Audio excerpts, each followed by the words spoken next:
one of my goals with this YouTube channel is to I try to find the weird stuff, you know, the things that like are different, and I think this one fits that category very well.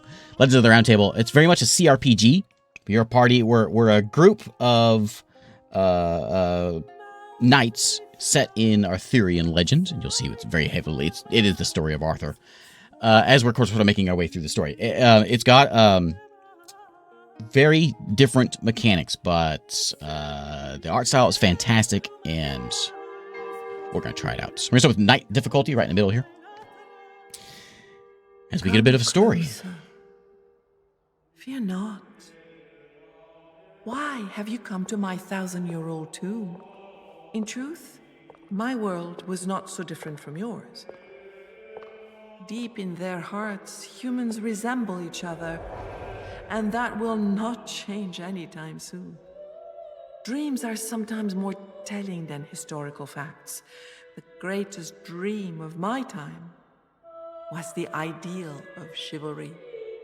To be a knight is to offer the very best of yourself, day after day, inspired by 4 virtues: love, prowess, largesse, and loyalty. Come closer now and look at this book. You will live the greatest adventure that the men and women of my time ever told, that of King Arthur and his round table. So, if it isn't apparent to you yet, this game is different. Some of you probably won't like this, but others of you are going to think this is fascinating, and I'm in that camp. But we'll see what we can do with this. So, again, we're Arthur. We're going through the story of Arthur, and it's going to hold our hand at the beginning here because it's got a lot of weird, different mechanics. I'll try not to use the word weird, but it's weird. A lot of different mechanics, but at its core, it's a CRPG.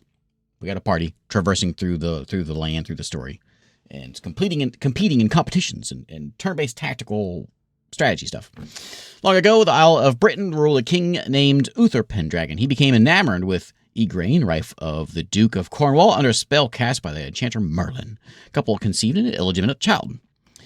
After birth, the child Arthur was entrusted with the attentive care of a knight. Ector raised Arthur as his son, alongside his natural son, Kay. After Uther's death, the kingdom became unstable, facing attacks from the Saxons and internal squabbling. One day, a magnificent sword embedded in a rock appeared in London. Reputed as a wise man, Merlin declared that whoever succeeded in withdrawing the sword from the stone would become the High King of Britain. News spread throughout the kingdom, and so Sir Kay, who had just been knighted, decided to attend the tournament, accompanied by his father, Ector, and his younger brother and squire, Arthur. Has personality. Yeah, this game definitely has personality. It's oozing with personality.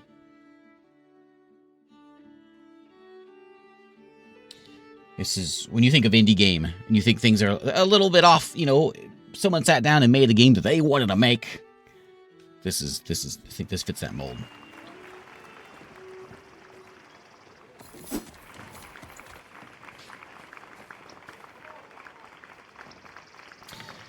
Combat is different. We're gonna get a little taste of it here in just a second.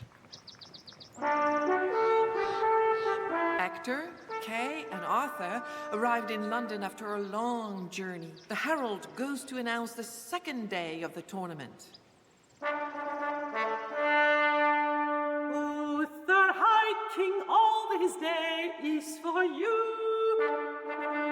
Slain by Saxons, oh so brave and so true. Victors, you will pull the sword as your due. Man from all this land so wide, now do stand here side by side.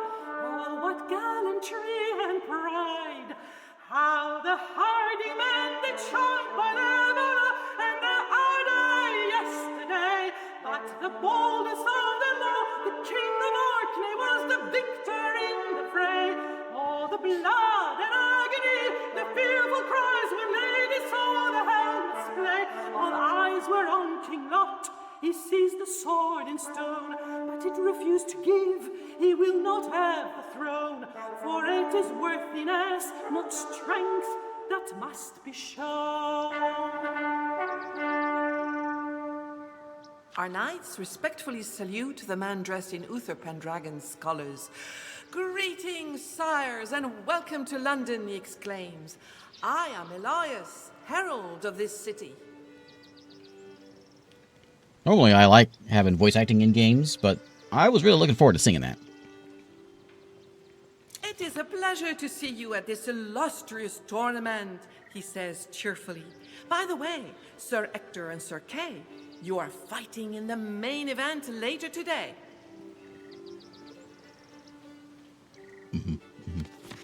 So again, this is the prologue essentially, and it's very much holding our hand very firmly. But once we get into the game, as far as I understand, it really opens up, and we'll be able to like manage. Right now, we're going to be just us, just one person, 1-on-1 v1 fighting. But we'll be able to have we'll have full on armies, and then those armies, the knights will split off and fight.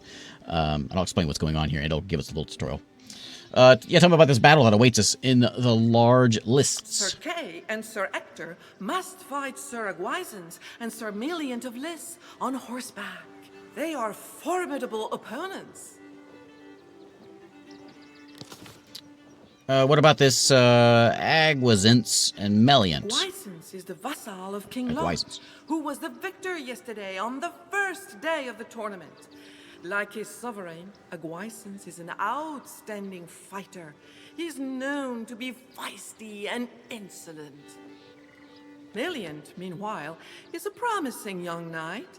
He has great strength, yet he's contemptuous and immature. Tell me about this King Lot fella. King Lot of Orkney is powerful and fearsome, both on the battlefield and at court. He grips his allies' hearts with fear and sows terror among his enemies. He must surely be coming to terms with his failure to remove the sword from the stone.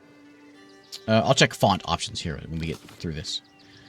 Tell me about this sword in the stone. When High King Uther died, Merlin, a very wise enchanter indeed, put a sword into the stone in front of St. Paul's Cathedral. Whoever manages to remove it will be Uther's successor. Is that the story that it's in front of St. Paul's Cathedral? Is that it? This is the first time I thought I knew that. I don't remember ever hearing about St. Paul's Cathedral. Also, Tarok. I just looked down and saw the 100-stream streak. It's incredible. Incredible, Tarok. I'm so sorry I missed that. That's great. That's great. And that is the reason for this tournament. Every knight who wins the day's events earns a turn at trying to pull out the sword.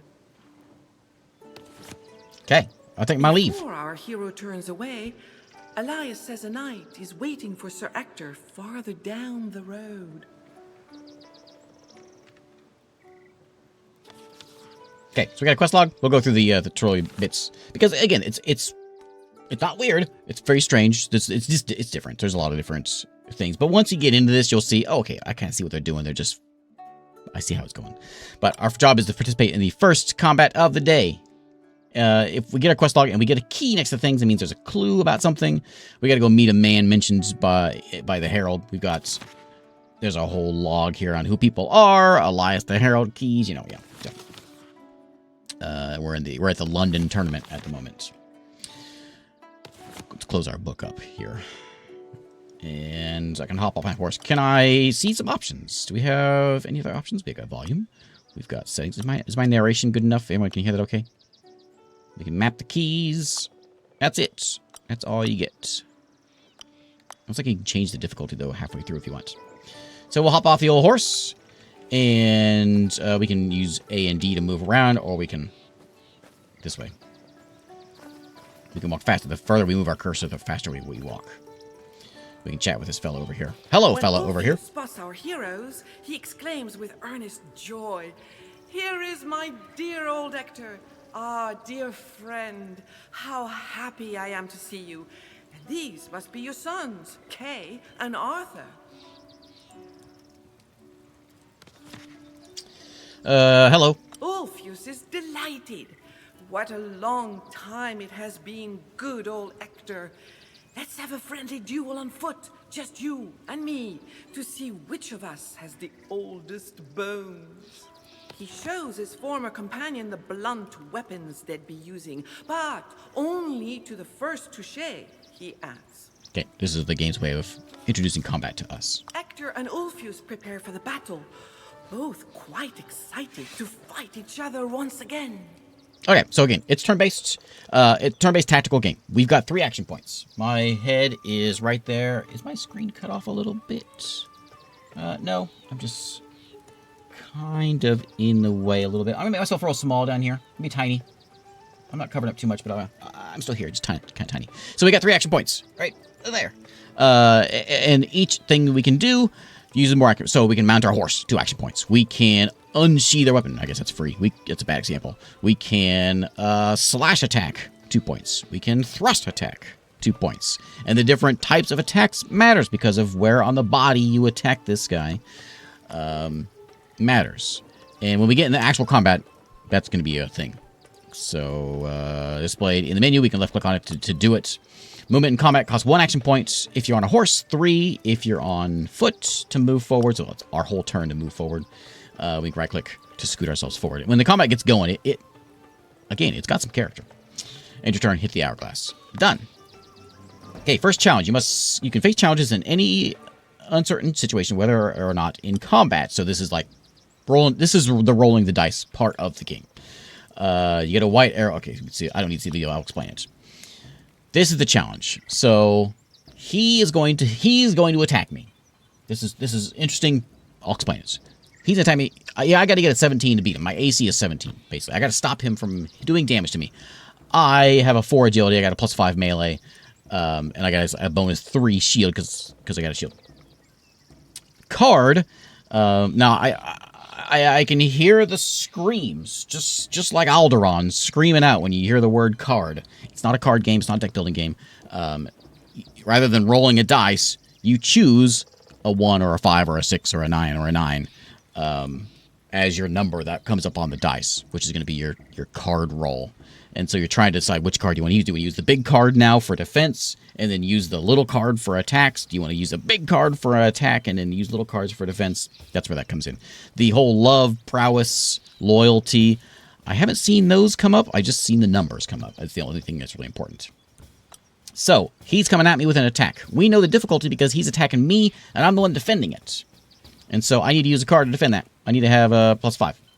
So as long as I can get a 5, I can keep him from whacking me in the face. So, choose a card of choice. How about that one? There we go. Gives me +5. I'm now at 17. Got it. Okay. Defend it.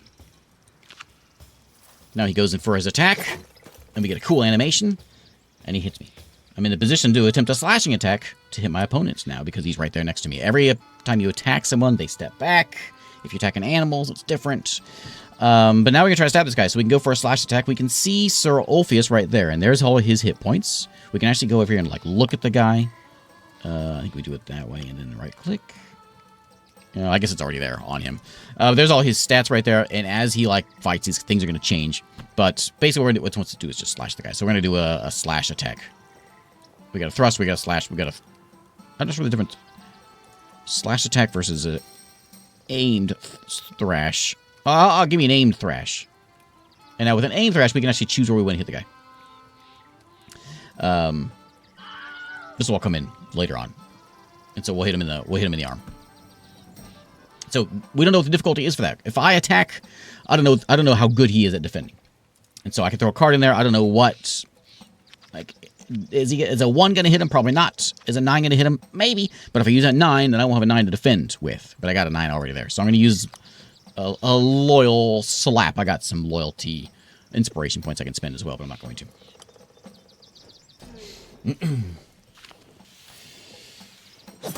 Well, speaking of all this dueling, I thought, it's about time I get myself a gun. This is gonna be a good joke. That's how it starts. But I don't know anything about guns, and so I went to the store and I told the guy, I don't know anything about guns. I just feel like, this is the thing to have. I live in Oklahoma. That's what we do. But I'm not a dummy. I saw one labeled starter pistol. That's the one I got.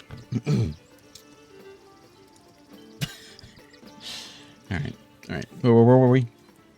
Let me thrust attack this guy. Right. Yeah. That one. Oh, what's it want me to do? I missed what it wants me to do. Oh, go to the book. Go to the book. Okay. Is that what you want?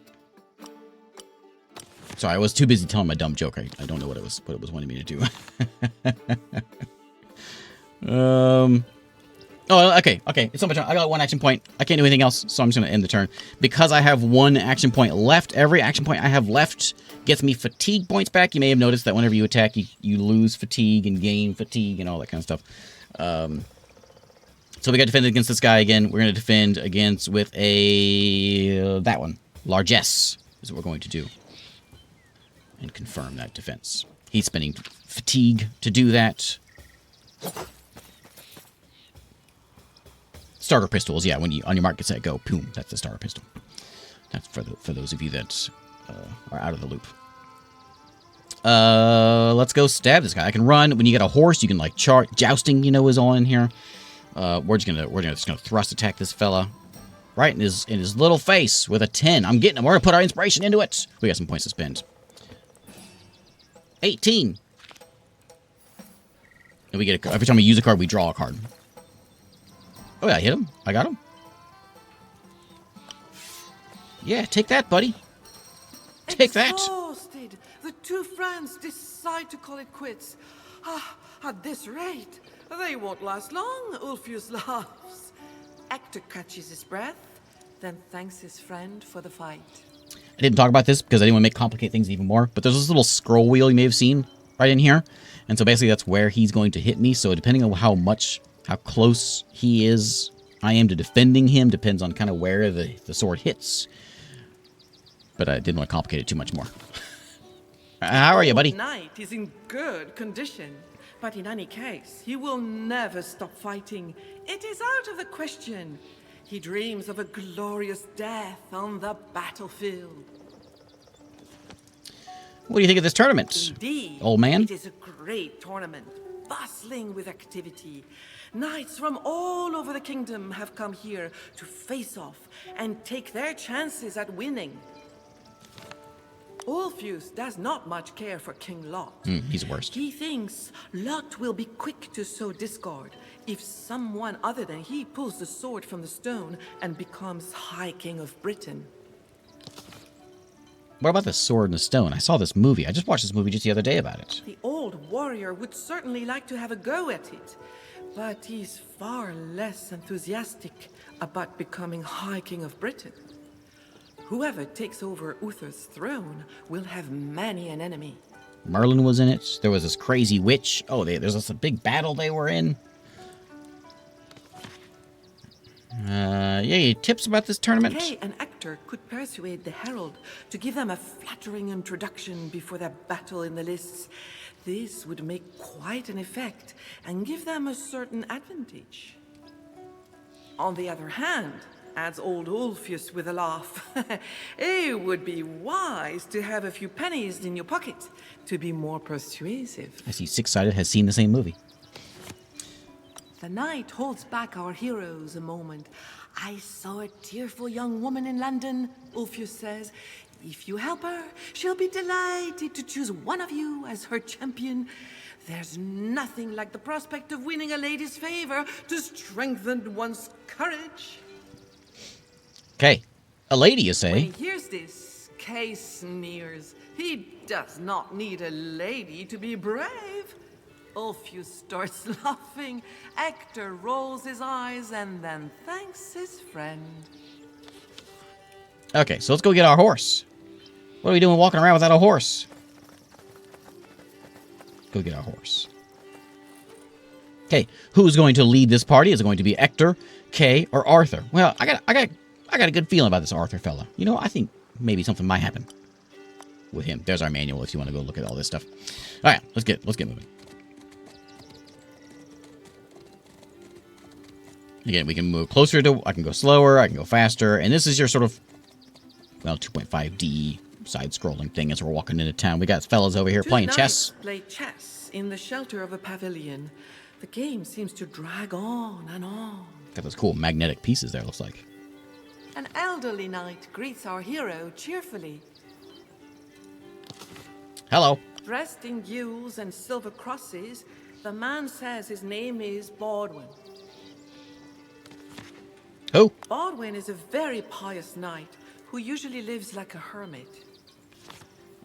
What about the sword and A stone, knight would be Baldwin? lying if he said he was not dying to try it too. He may not have won the day before, but he hopes to make up for it today or tomorrow. Yeah, Alec Baldwin. Baldwin laughs and says he certainly would never speak ill of King Lot. The knight wishes our hero good day. Hi. Okay, I hear there's a lady over here, so we're gonna have a chat with the lady. Change lanes. So this is the 2.5D thing, so we can go down here now if we want to go strolling down this way. Let's get moving. Welcome to Londinium.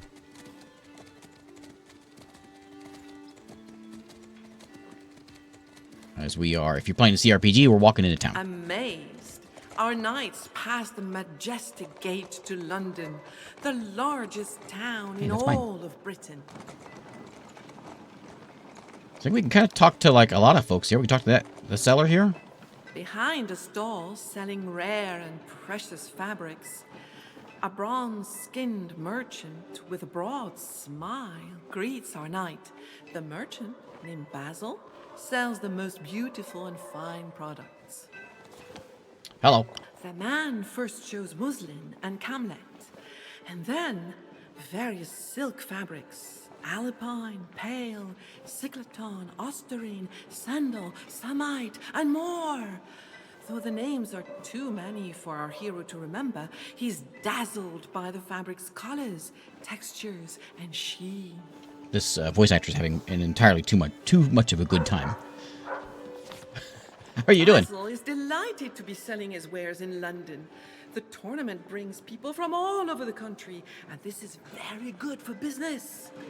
He misses Constantinople, of course, but Britain is an enchanting land. Basil hopes our knight will come back to his shop before the end of the tournament. Okay. Where's that lady at? So yeah, I guess we could have been on that row. Is that where we were? Lady. Let's have a chat with her. Two young people, a noble damsel and a gallant knight, hold hands, oblivious to the world around them. Their eyes glow with passion. Hi. As if awakened from a dream, the damsel and the knight slowly greet our heroes. The damsel's name is Carenza, and the knight is Milliant of Lys. Oh, Million. We were talking about you earlier. Hello, young lady. Since meeting this brave and handsome knight, the young lady has never been happier. Milliant is so strong. No competitor should dare claim they will win the tournament, she says joyfully.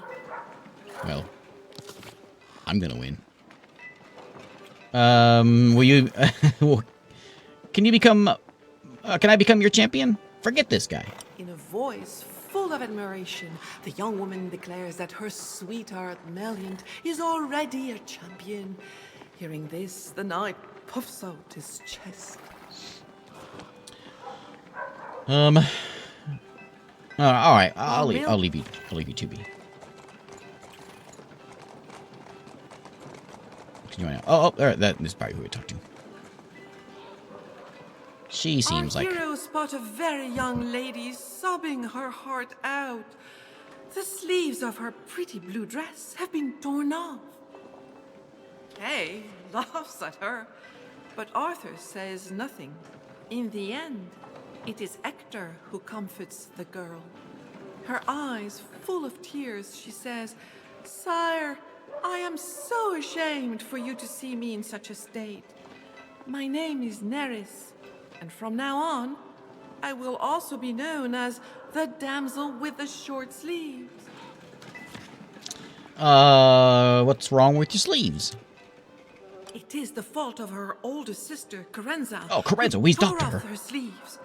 She could not stand it when I made the teeniest criticism of her bow, the so-called proud and magnificent Meliant of Lys. Oh, Meliant, I hate says that guy. The damsel grimacing. What are you doing here? Neris and her sister, Carenza, have come with their father, Sir Thibaut of Tintagel, who is now resting from yesterday's duels. Young lady with the short sleeves will not soon forget how her sister has wronged her. Well, young lady, you want me to go over there and kill her? She'll gladly accept Hector as her champion if he can find her precious sleeves. The I will young find lady your sleeves. smiles. If Sir Hector could, she would be truly delighted, and her heart would be soothed. Well, one thing I can soothe. I will. Yeah, tell me about this sister of yours. The odious girl is only interested in Meliant, as if he were the best knight in the world, which is far from the case, she adds, wrinkling her nose. It is a great and noble quest. All the knights are going crazy over this sword. Whoever pulls it out will be the most powerful man in Britain. The damsel invites our hero to come and talk with her whenever he likes. Okay. Listen here. Where is she? Listen here, lady. The young people hardly notice that our knight has come back to see them. Tell me about these sleeves you tore. Carenza shrugs. I must have dropped them somewhere, she replies without a care. What does it matter?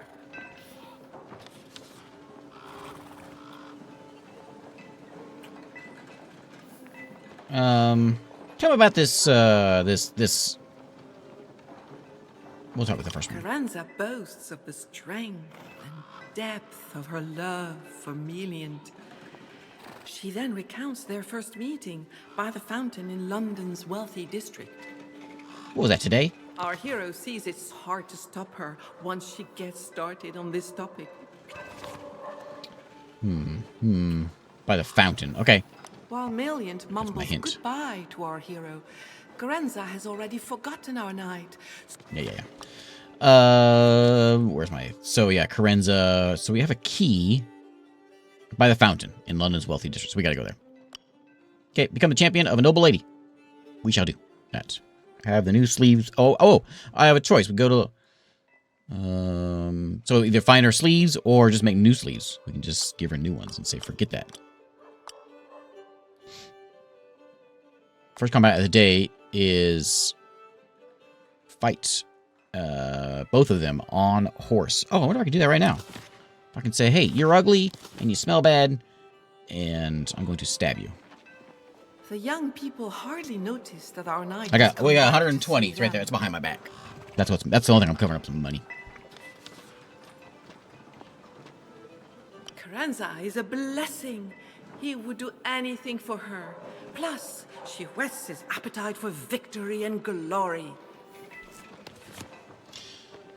Talking about the sword and stone. Is all too eager for Meliant to withdraw the sword and be crowned High King of Britain. She's already imagining herself queen of this land. Seems like a silly way to pick a king. Meliant thinks he has a good chance of pulling the sword from the stone. He is young, strong, courageous, and handsome too. He thinks Britain would have much to gain if he became High King. Alright, While Meliant... Alright, leave me alone. You need nothing. Let's go find this fountain. Can I go in these buildings here? Oh, look, there's a fountain.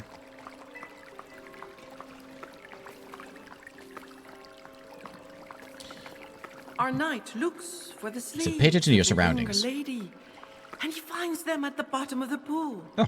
But they are in terrible condition.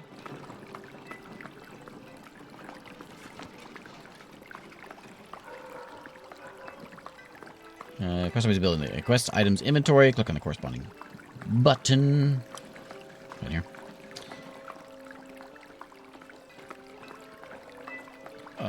transferable to another knight. Okay.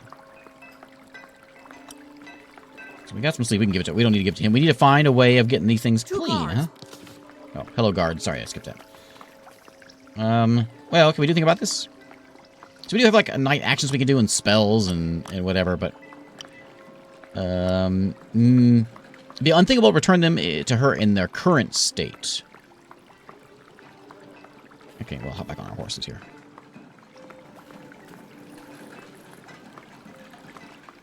Can I wash them in the fountain? That's where they were, though, so I guess it's not going to get any cleaner. We can't give them back to her now. We got to go find a way to...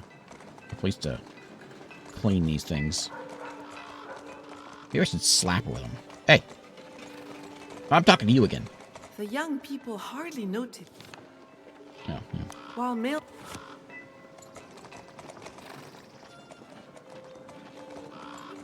Yeah, we got the guy down here that's doing this guy here.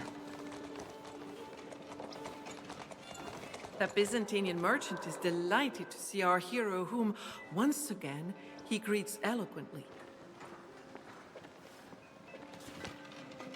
Fix these sleeves for Merchant me. examines the two pieces of fabric with a vexed look.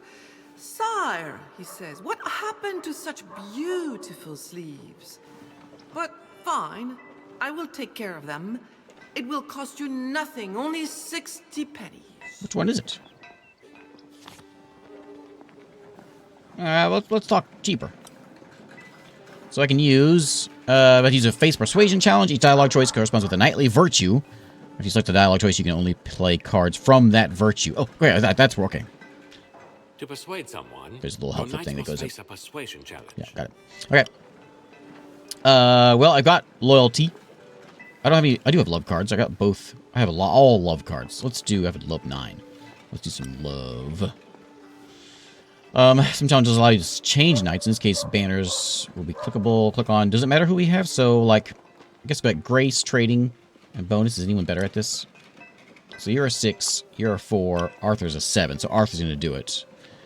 And I'm going to play this card, the love card. What's the difficulty? We don't know. We can't do multiple cards. You can do one or the other. So. Hands on hips, the merchant hears our hero out before answering with his own arguments. And then, before our knight has said another word, Basil accepts. Also got a Grail card. I haven't seen that one before. How about 30 pennies? The merchant works fast and well. He repairs the loose seams and swiftly cleans the sleeves before drying them over the fire. They are now in incredible condition and look like new. Thanks. Basil hopes our knight will come. Okay.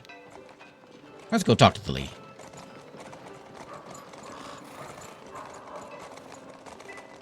There you go. I got some clean sleeves for you. Neris, still sorrowful.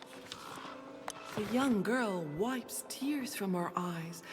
What joy the sight of these immaculate sleeves brings her. To spite her sister and to show her gratitude to Hector, Neris happily agrees to let Hector be her champion. Hector laughs kindly. She's far too young to be his beloved. Yet he is a courteous man, so he willingly agrees to defend the damsel's honor. And so she entrusts him with one of her precious sleeves. Okay. The damsel invites our hero to come and talk with her whenever... Equipable item. Character sheet. We can put the sleeves on. There you go. Wear some sleeves on your belt. Yeah. Alright. What do we do? Do we go rub it in? What's her face? Something new in the book here. So that one is complete. So all is to go see about this whole fight thing.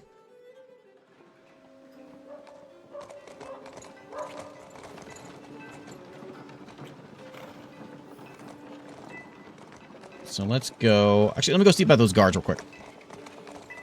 See what they say.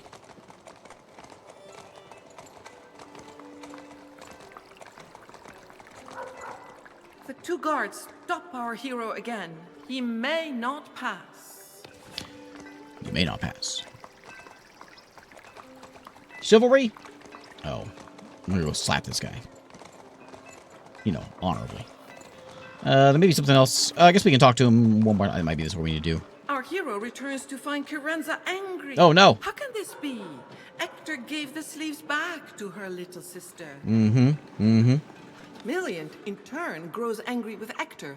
So, you are now the champion of Neris, that ridiculous, stupid child. I did not think you would sink so low. Oh, that's it. That's it. That's it.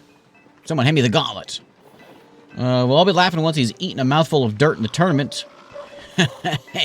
Vexed, the young man's temper begins to flare. Pursuing the conversation will lead nowhere. Hector turns away from this insolent man. That's it. Come on now. The young people hardly notice that Anything else to say? They don't want to talk to me. Yeah, throw the gauntlet down and challenge the lady. Is that what we're supposed to do? Challenge the lady?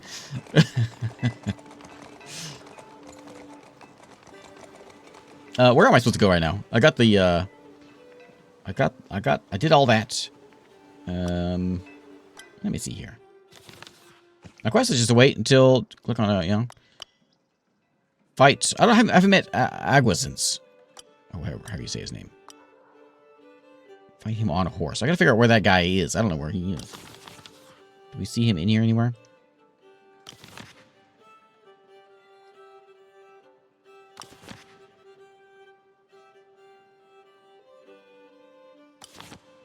Way back? You think way back there?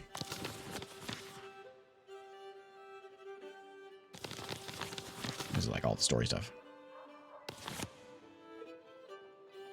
Like back this way?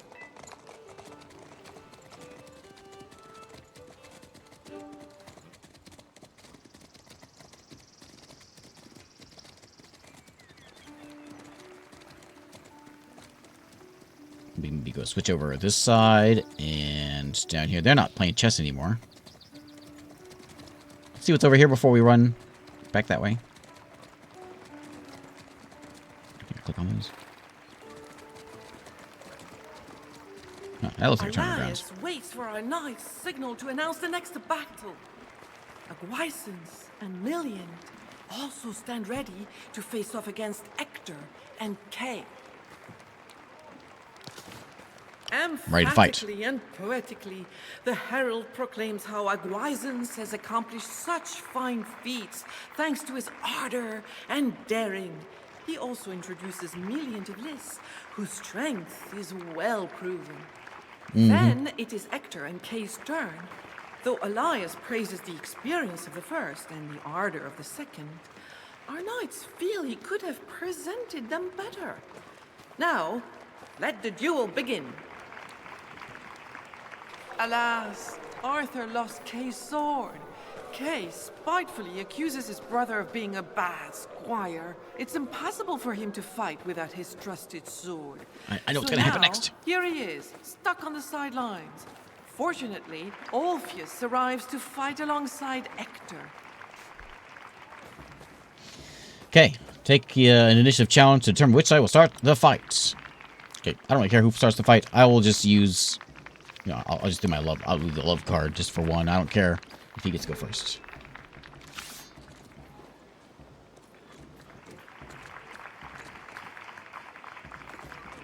Wait, 1v2? Okay. We're here. Examine character. So this one here, we can click on that guy, and so we can see. Oh, that was the horse. That guy there. There is Aguisance and whatever else. You can change knights during combat turn. Make sure you have the performed the desired action with each knight before ending a turn. Got it. With 3 hexes on horseback with a cavalry lance, the knight will crouch or couch. It says crouch. It's couch, right? Couch his lance to indicate that he can charge or countercharge. Charge a powerful attack. Use your horse's strength. Deals damage. 0 AP. Okay. So we have to move 3 in order to do it. So our ability is to charge. It costs 0 action points, but we have to have moved 3 hexes in order to do it. And So we can't do that now. But we can, I guess we could, like, walk back and then prepare for it next turn. What if we get, like, 1, 2, 3? Think this will work? I'm going to try it. 1.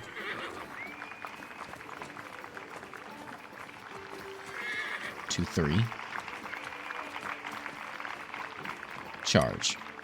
That guy. Enemy charges while your lance is couched. You will have to face a counter charge. Depending on the outcome of the challenge, you may inflict or suffer injuries. Okay. Grail cards of random value between 14 and 24. You won't know their exact value until after you confirm the challenge. Oh, we're doing it. Put it in there. How much is it? We don't know. I can't use inspiration because I got a Grail card. Oh, we're going all the way in. My horse is getting tired. Oh man, that must have hurt. So I success by my 14 versus his 7. Is that what that was? I equals 19 wounds. Exceeds his major threshold of 12. Enemy has a wound, malice under a -2. He might ask for mercy. Give the enemy the opportunity to ask during their turn. Okay. We don't want to kill him. We're not here to kill people. You can kill people. You can die, but it's not a good idea because we're supposed to be like, you know, knights and all that. Is that all I can do with him? Is his turn done? My group cohesion is good. Do I sit and phase? There we go. There's tab. Okay, tab. He still has his 3 actions. So we could, like, finish this guy off. We should probably do what the game wants us to do. Like, not finish him off. Oh, we're charging again. Yeah, we saw what he did, and I liked it. Right in there, and we're going to go for... I do have a Grail card. I picked another one up. We can do an aim charge and, like, go for his face, but let's be honorable here. We'll just do a regular old charge on this guy on him with a Grail card again, because I got lucky, so we're going to do it again.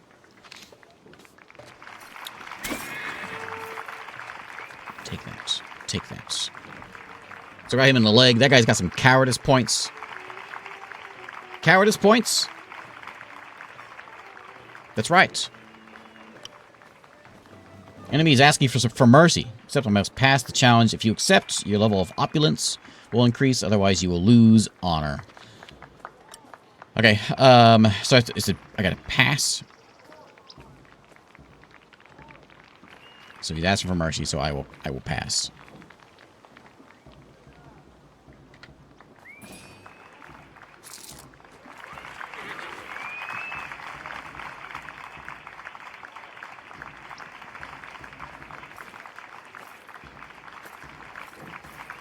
I got real lucky getting both those Grail cards. Yeah, okay. I won't murder. I should have murdered the one guy for the whole sleeve thing. I should have taken him down. There would be no more sleeve nonsense if he wasn't around.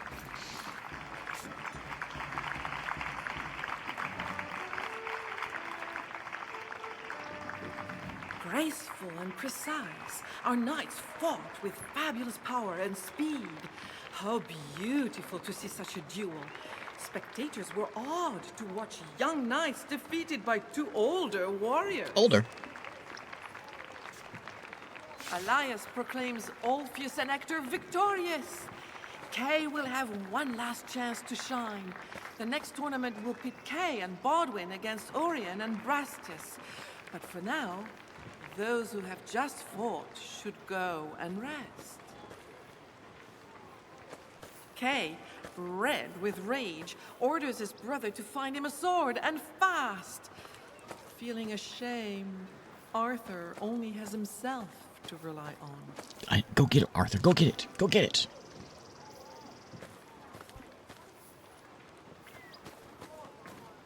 Cohesion is now good. Yeah, oh, he's so mad. He's so mad. Oh, it's just me. I'll find you a sword. Don't you worry, brother. Don't you worry. Okay, not this way. Don't you worry. I don't know where it is. Oh, he's so mad. We'll talk to him. Hey, you all right there, buddy?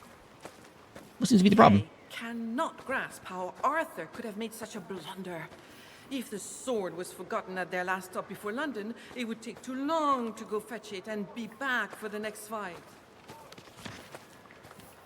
Yeah, St. Paul's.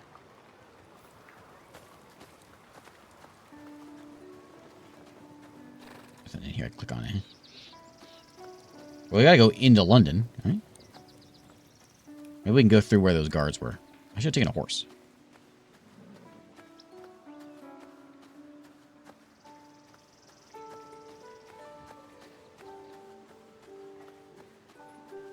Run, buddy, run. Run. This is important.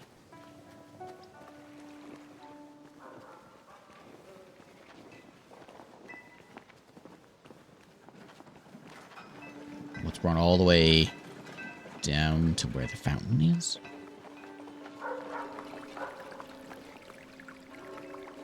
The two guards stop our hero. That's what it is.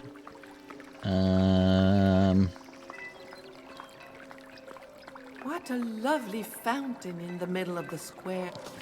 Lovely fountain. Let me take a look at this old quest. Ask the crowd where to find a sword. Oh, the crowd! Here I am trying to be a go-getter. I didn't think about talking to people. Alright, Arthur.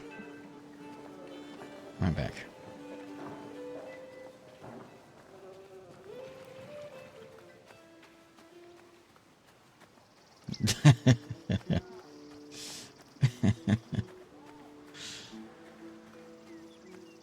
Yeah, I know I could have used the horse. I know. I'm trying to work out my my strength. I actually can't click on those.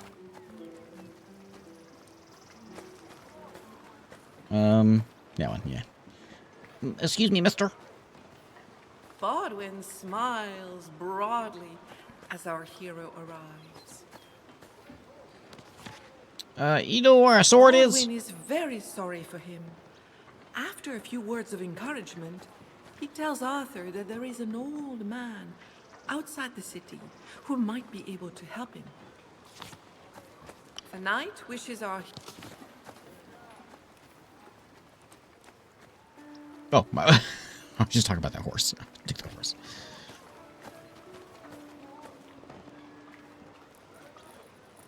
Okay, let's go. Let's go. Old man, pointy hat, large white beard.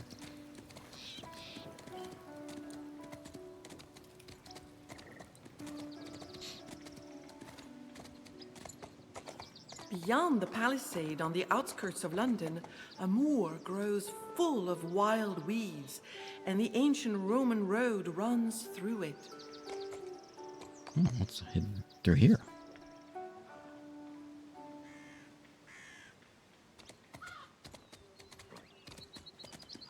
This oak tree's boughs reach high into the sky. The broad trunk has a solid wooden door. Someone lives here. All right, let's see what he has to say. Arthur knocks, and the door opens. He climbs a long staircase, spiraling up into the darkness of the trunk.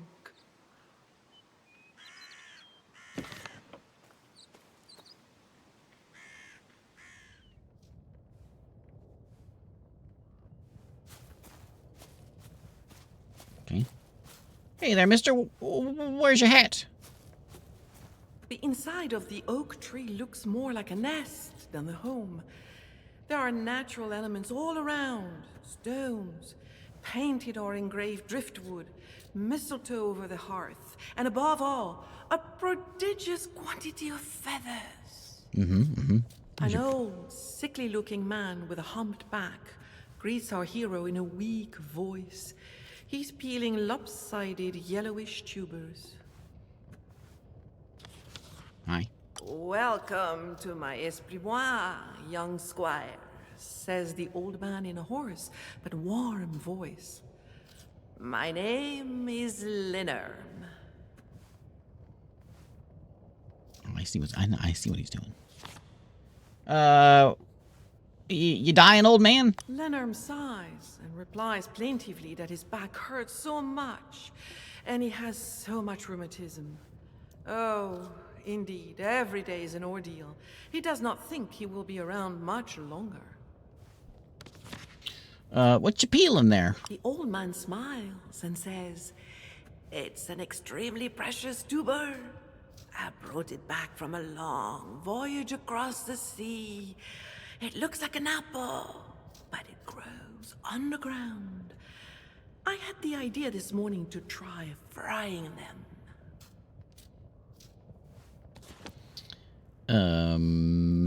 You know about any swords? Lenorm? Lenorm will help Arthur, provided the young man can find him some mandrake root. The old man needs the plant's juice to treat his aching back. He also warns our hero. The mandrake will howl and curse the person who pulls it out of the ground. It is said that, rather than doing it yourself, you can make an animal pull it out. This plant has human-shaped roots and is male or female. It is born from the seed of the hanged. It is used as an aphrodisiac, an antivenom, and a painkiller. Arthur says goodbye, but when the old man says, Arthur repeats his words of farewell.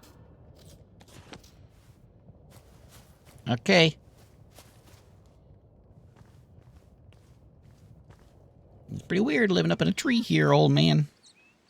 May or may not be a wizard.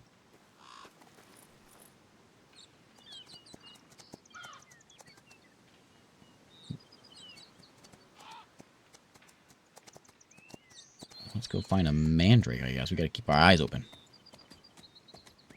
Do we know what a mandrake looks like?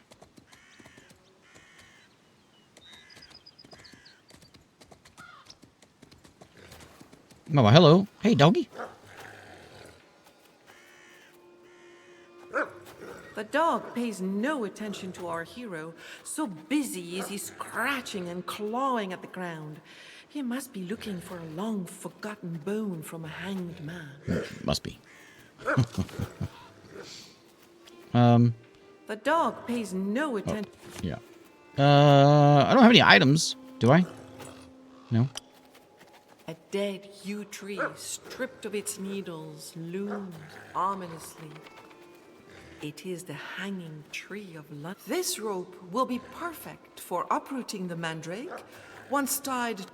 Whoops. Dragon item onto the element of iron so I can draw it onto the doggy.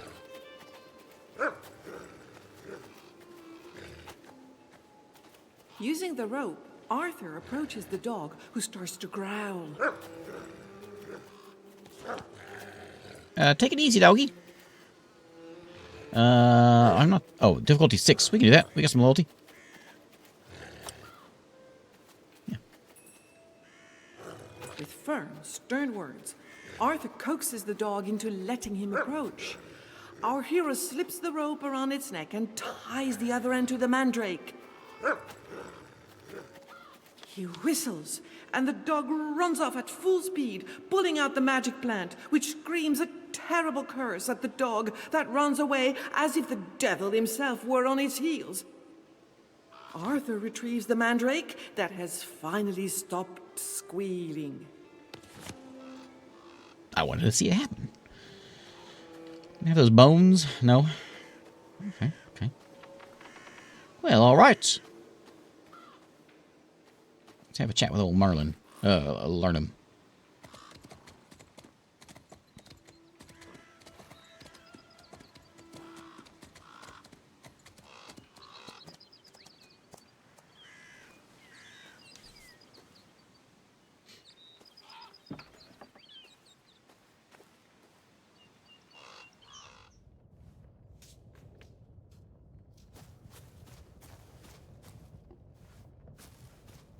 Lenorm nods to Arthur as the Esprimoire door closes.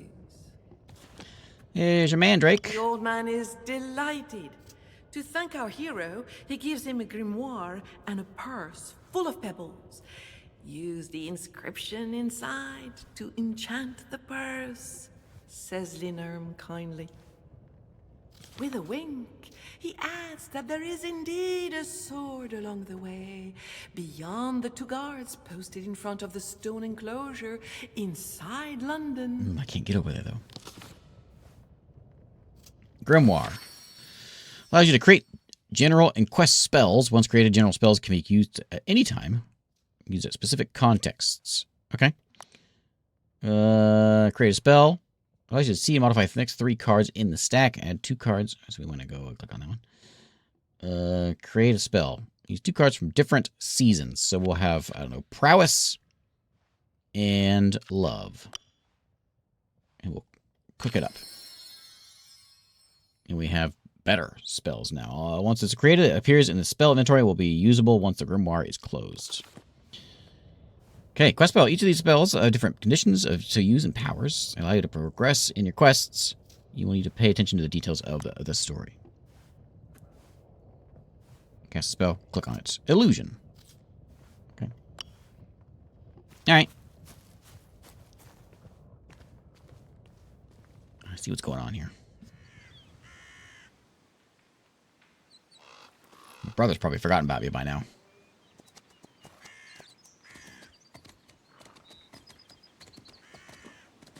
Okay, back to the guards. Was that my hinge I'm supposed to go through? It was, wasn't it?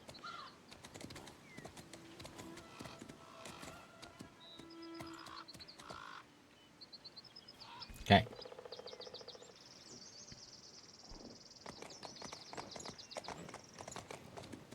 Now we'll take the lower path and we'll head down there.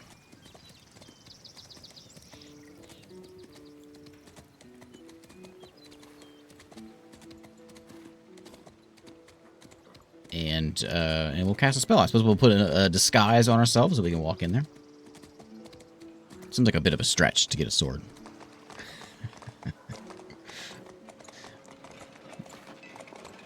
I like it. I'm the king. Well, I'm not yet, but I'm gonna be. Spoilers.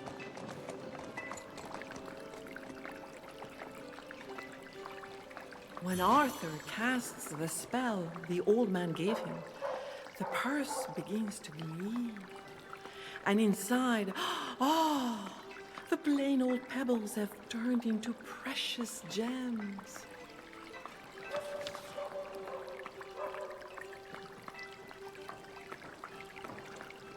Talk to you guys.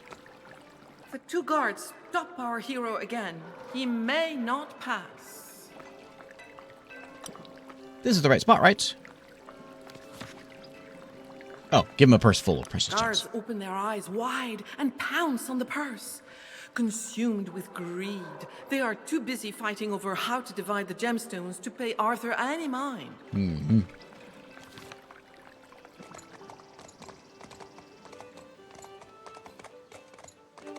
Among the silence and the cold, a sword rises up from the stone. Is that not the prize for the tournament? Well, let me just grab it.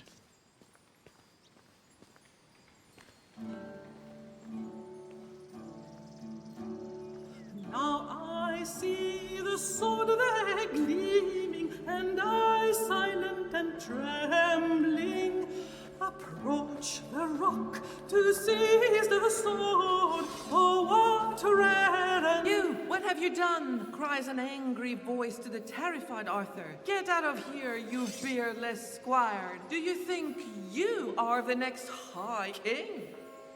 Lot mocks Arthur, shoving him out of the way. He, one of the top knights, just cannot bring himself to give up. He yanks on the hilt of the sword, but it will not budge an inch. Drawn to the scene, a crowd gathers. Observed by so many knights, Lot finally gives in. People look on in amazement. Arthur approaches the sword. Now they see the sword there gleaming, the crowd all silent and trembling. With wonderment in awe they gaze, for Lot is so virulent.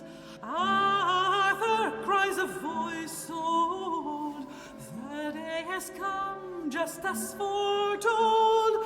Now take the sword, for you are the one. You are Uther and I grandson.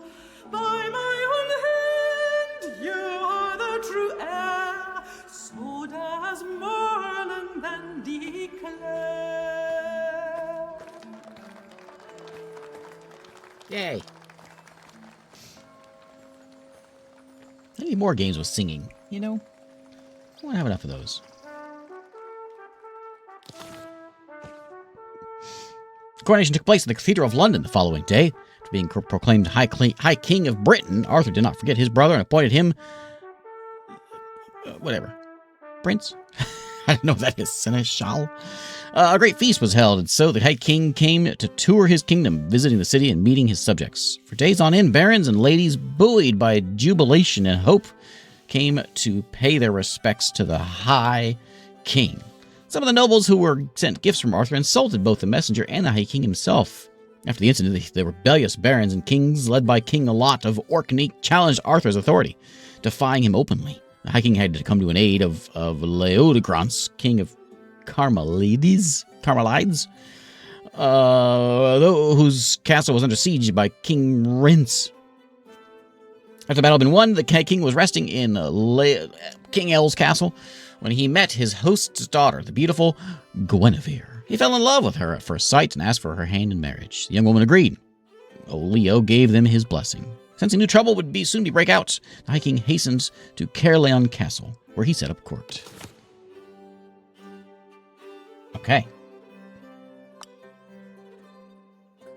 On quest items, they give you assign the knights of your choice. Click on the item arrow to change its owner. So we got ourselves a the sleeve.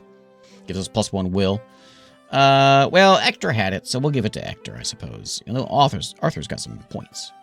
Yeah, I'm fine with this. Okay, 3 years later. 3 years following the coronation, the rebel barons rallied around a common goal. Gathering many troops as they could under King Lot of Orkney's command, by 513, the battalions filled the countryside around Caerleon. To counter the threats, Arthur gathered a group of loyal and deserving knights, with Merlin the magician standing by, ready to lend them a hand. A seneschal was a high-ranking court official, originally the eldest servant, or senior servant, who took over the administration of the household, particularly in the Frankish Empire and later in France. Later developed into the commander-in-chief of the army. Huh. Yeah, isn't a lot of the Arthur tales like originally came from France? Am I right? Am I right about this? And now it's fighting time. It's like proper fighting time. Great battles. King Arthur takes part in them personally. The great battles are important as they are dangerous. Should the king die, the legend would come to an end. We can watch a little video on this if we want. Time comes for war. Arthur must rally his armies. The number of soldiers and knights who answer his call depends directly on his glory. So the more glory he has, the better. Glory is earned through adventures and major battles. Each can grant you up to 12 points, so give it your all to make the most of every opportunity. But let's get back to the battlefield. To track the flow of combat, keep an eye on the battle point gauge. It ranges from negative to positive values, and it reflects the state of the battle. Negative is bad for you, while positive means the battle is turning in your favor. Be careful. If the gauge hits its minimum or maximum at the end of an assault, a special event is triggered. At the rout threshold, the enemy breaks through your lines and reaches Arthur himself. He'll have to fight for his life, and if he falls, it's game over. But if you reach the opportunity threshold, the tide turns. Your troops gain the chance to strike at the enemy general, and if they defeat him, they can even loot the enemy camp. The main way to gain or lose battle points is through assaults. The more enemies you defeat while keeping your own troops alive, the more points you'll earn.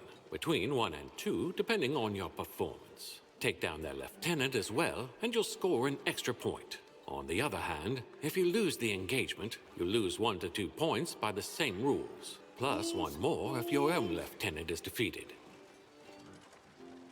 Got it? Got it. Thanks, Gregorius. Number of troops in the army is determined by the number of glory points you have amassed in your previous battles. I now have 12 of the 12 possible glory points. Where are the points at? Let's see where it's at. Okay. Face off against the enemy of the treacherous barons led by King Lot. First up in the great battle is assign each of your lieutenants to divisions within your army. Army is divided into 3 battalions, vanguard, center, and rear guard. Each battalion comprises of a knight division, a pikeman division, and an archer division for 9 divisions. Okay. Assign a commander to each division, except archers, with Arthur's, which can't be changed. Put your greatest knights in the front row.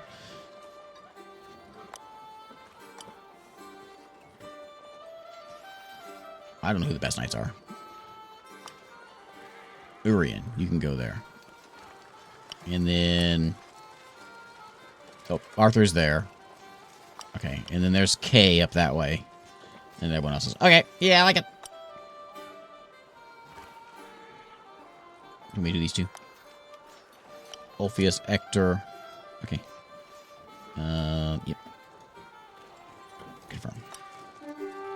Both sides are eager to jump into the fray. Then alarm sounds in the east, rising from the fog. Siege weapons, led by King Barent Apris, has been spotted. Sight of these devices designed to breach Caerleon's defenses causes a panic among Arthur's troops. Arthur orders an emissary to be sent as soon as possible to try to convince Barent to renounce his support of Lot.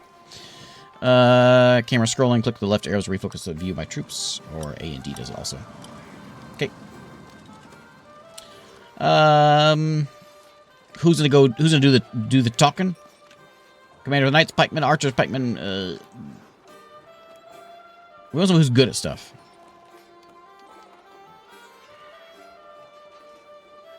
I think. I see a lot of like good numbers with Bedivere here. Pikeman commander. Oh, actually the best is gonna be Brastius. Brastius! Go through the forests of King Lot's troops and get to Parent. Yeah.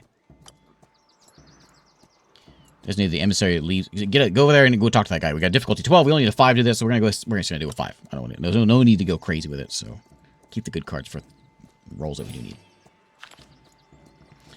Chose the route carefully, taking detours, fording the river, avoid detection. He makes quick progress and leads his horse with ease. Good. He arrives at the camp of King Lot's reinforcements. He uses a gesture of peace to show he is an emissary, the king of the 100 knights, which instructs our knights to state his business. To convince him to withdraw, persuasion, authority, and strategy. What are we good at? Authority 4, strategy of 3, so that's 7 right there. Or we can make him believe that King Lot has sent us to say, Barents, your help is no longer needed. Authority and subterfuge. So those are both 7. We're going to convince him to withdraw. And we're going to do it with, we're not very good at love, but we're good at prowess. Oh, we can do more. I do have a good loyalty card. We should do that. I beg you to remember that Arthur is the rightful king. He pulled the sword from the stone in accordance with Merlin's prophecy. In the name of your loyalty to the realm of Logris, I call you to withdraw. Merlin, who also kind of set it up, didn't he? And then we have to play the loyalty card. We need to play the group card. Play that one. And 20 is enough. Yeah. King listens and appears increasingly troubled. His silence becomes impressive. Sir Brastius is sure all is lost when Barent finally replies. Very well, I will not have my glorious knights attack Tel Arthur, and by the grace of God, be victorious. I earned a battle point. Progress of the battle is leaning in my favor. Okay. Just before the battle, Arthur brandishes the Sword of Kings. It shines so brightly as though 30 torches have been lit. All the enemies take fright.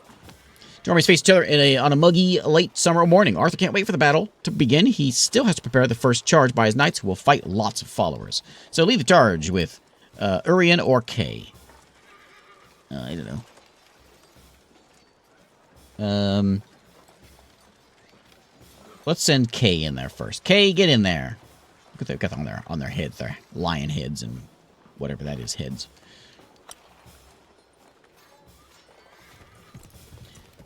Manage the battle yourself or entrust decisions with my lieutenants. Auto combats. I can simulate resolution of a great battle combat using a single military strategies challenge.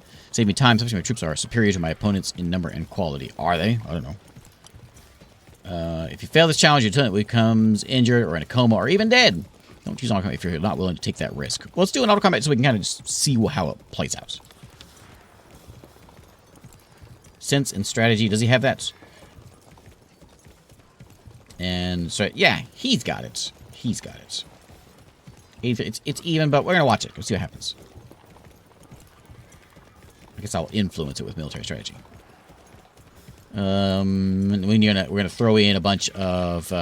Won't use our Grail card for that one, but we'll throw in like a little of a little largesse. Influence it. Narrow victory. We gain 1 point. It withstood the onslaught of adversaries with bravery and force, smashing helms and shattering shields. Our men beat back the daring enemy fighters. They suffered many casualties. Where's the numbers? There's 41, 66, 64. We've got about the same, but we did a little better. Charge marks considerable breakthrough in the already thinning ranks of the enemy.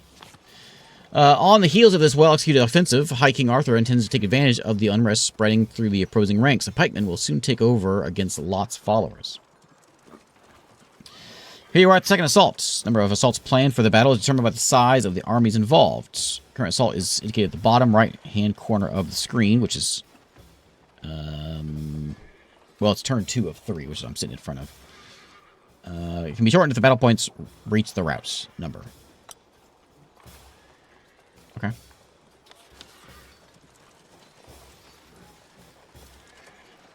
So now we're going over here. So now we got the second group. Which one do we want to send in? Man, I don't know. Send Brastius in there. He got a cool hat. Okay, I will manage this fight. Okay, strategy time.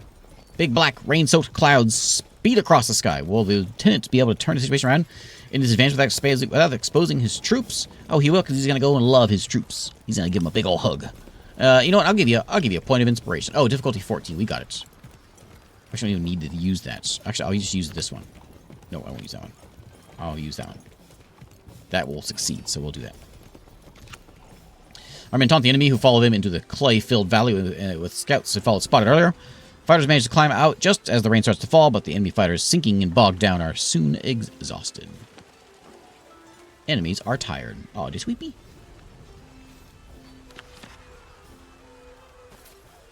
Okay. Oh, now we get to do some fighting. Honor. You control troops that are not knights. These troops are not subject to the code of honor. Therefore, break the rules. Gain advantage in a combat example. You can attack the same target with several people. Yeah, we don't want to fight the same person because it doesn't like that. Fight in a great battle will have a major impact on what happens next. If you eliminate them, I'll get some battle points. Okay. Got it. And there was 1 victory point. Got it. So, oh, that guy's looking real fancy. Well, I can do 1, 2, can I go through there and charge and whack this guy off his horse? Can I do a charge? Yeah, I can. We're going in there. We're doing it. Now, you don't want to go like... Well, we'll see if this is going to work out okay. I'm doing an aimed charge. Oh, yeah, I could just hit his pikeman and just, like, mow his pikeman down, I suppose. That seems dangerous. I'm going for the knight. And I'm going to go for his face. That seems more dangerous to go for, like, more difficult. But I'm going for it because I got a grail card. I'm going to use it. We're going to destroy that guy. -6 malice. Right? Oh, because he's got a shield. It's okay. We got it. We got it. Only 17.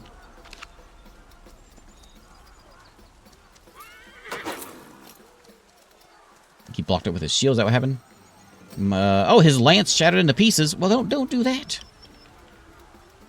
I still have my grimoire. You can still use spells. All I got is... Oh. Give the knight a +1 melee and +1 cavalry bonus during the duration of combat. Oh. Allows to draw a new hand. Okay, okay. These guys are going to be very slow moving.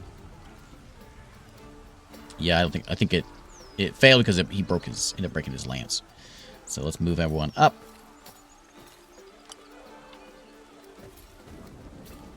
And now what I've done is I've gone and I've got my knights over there all on his own, which is not a good thing.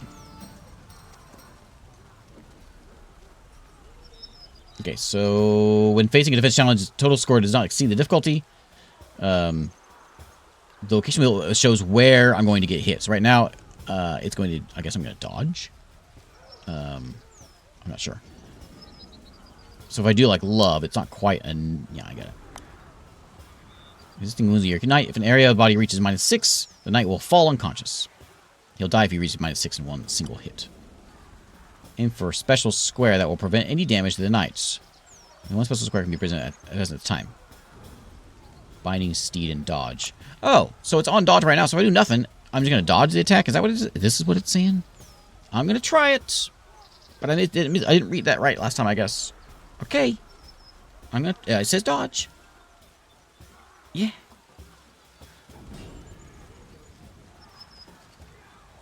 I successfully defended. Where's my little animation? I can dodge my opponent's attack. In this case, I must complete a second challenge to determine whether I dodge or not. So now he's going for my arm.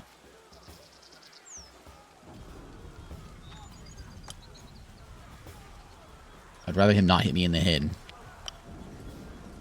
Or the arm. Or the chest. Well, I should have just succeeded on it. These are no good. Or the arm.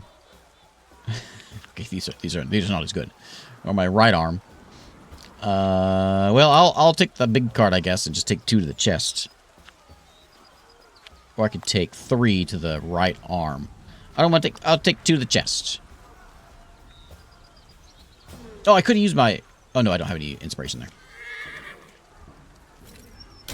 Oh, man! That looks like it hurt. Use my virtues of inspiration to change the outcome of his challenge. Virtues are displayed below with greater value of 0. Okay. Inspiration. Yeah. So they're coming at me with 15. I'm going to go with some love. I'm going to put a little inspiration in there to keep my horse alive because they're surrounding me. But I got love. Can't hurt me. Get back. I don't need a sword or a spear. Oh, he broke my shield.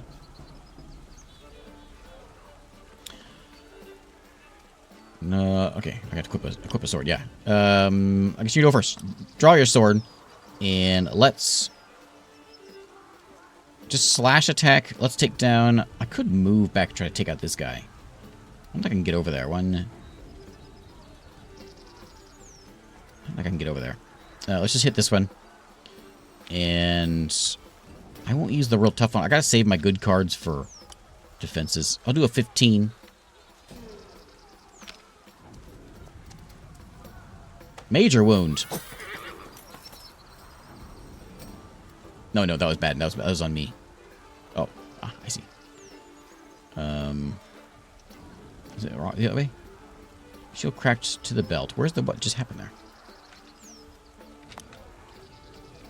My knight is destabilized. Is reached when he loses a defense challenge. Action points are reduced to 0. For -6 penalty, all combat challenges. Yeah, he got a little roughed up there.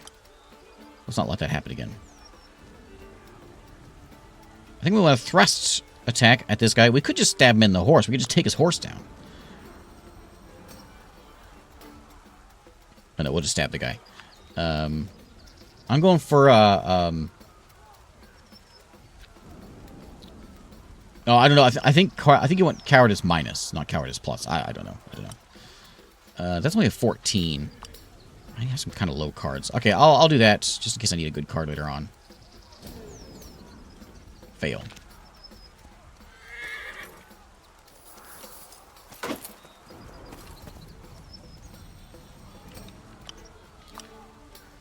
Okay, we got one more guy here, but he can't reach.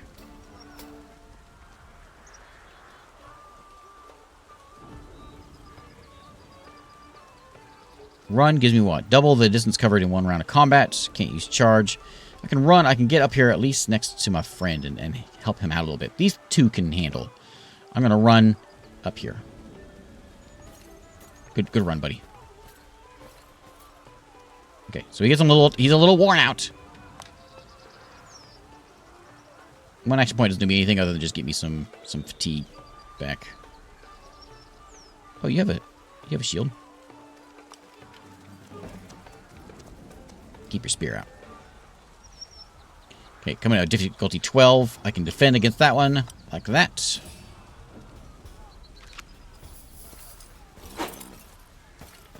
Nothing. Oh, there's a growl card. Good. Another one coming in, but we can defend against this one. Oh, I'm a minus 11 malice. So we're going to need to use my 10 with 2 inspiration to not get hit. And I think I'd rather not get hit. It's called Legends of the Round Table.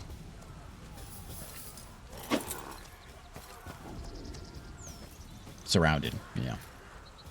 Okay, my turn. Are you back, buddy? You can't hit him, can you? No. That's a shame. But you can hit him. Thrust attack. Yeah, just attack the guy. I don't care what you do. I don't care how you attack him. I just want you to get him. Do we go with the big hit? We do. Big hit. Big hit. Big hit. 32! Oh, my.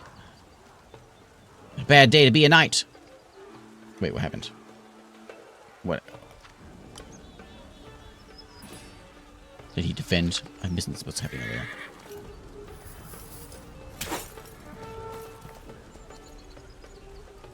Swoon threshold of 4. Arthur's pikeman strength. Yeah. This is hard to read. Minor wound to. Oh, I stabbed his horse. Okay. I mean, that's okay, I guess. We're gonna have you walk over here and surround this guy. I should have had you walk up here before doing that, because then I would have had the surrounded bonus. Dude with spear. Let's hit this guy in front of us. Let's team up on him. Just give me a... What awful cards.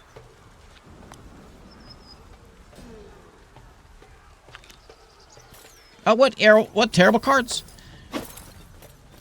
Okay, pushes him back a little bit. I forgot I did that. And then you're going to rest. And then my knight is going to take down this guy with a...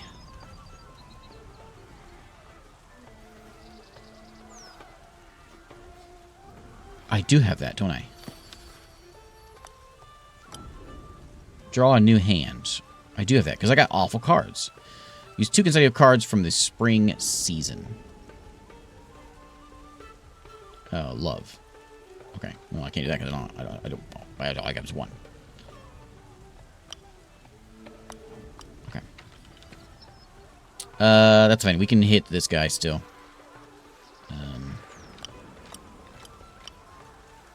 I want my knight actions. And let's just slash this guy.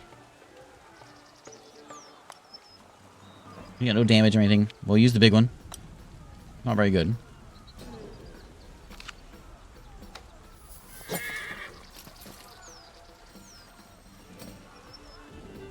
I'm going to step back, surround this horse. We got him now. We got him now. Okay, we don't have him anymore. That's basically his whole turn, though, doing that. We did draw an 8, so I can save myself from mostly not getting hit. That's going to give me... It says there... Oh, there's a dodge. Yeah, I know. Calm down. So we can do 2 to dodge. I guess it would use the 2 card, and then we get a new card. So maybe we'll get a better card. He also wears him out. Yeah, like a grail card. So now he's got to beat that. Which I can't. What was that? That was my left arm. I can beat it with an 8. Okay, fine.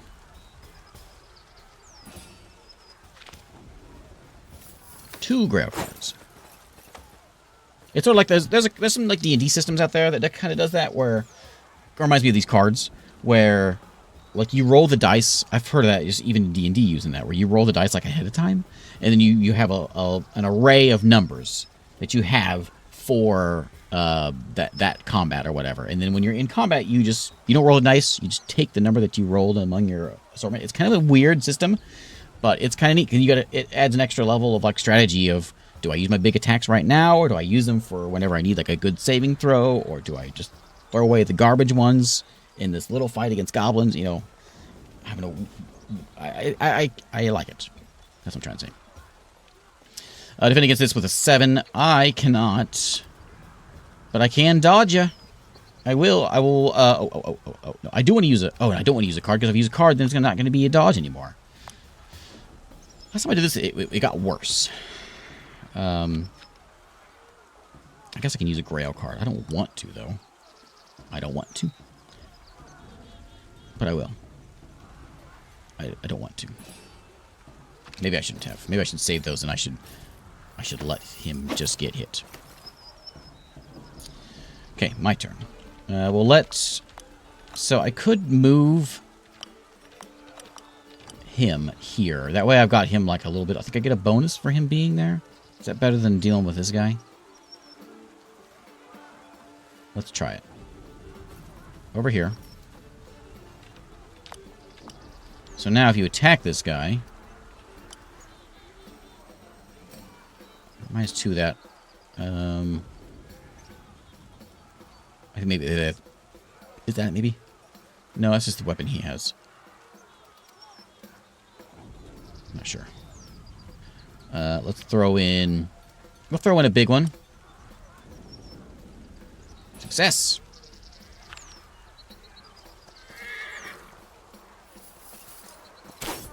Oh, yeah, there you go!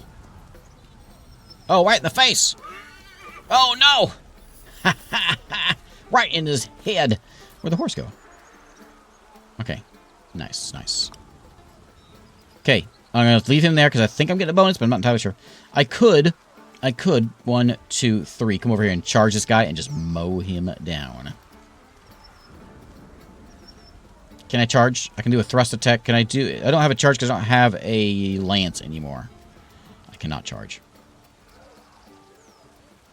No, I can't. I'm sorry. I got all excited, but now I can't actually do it because my lance broke. All right, we'll turn around to hit this guy. Now, oh, the guy, wait. I want to look at him.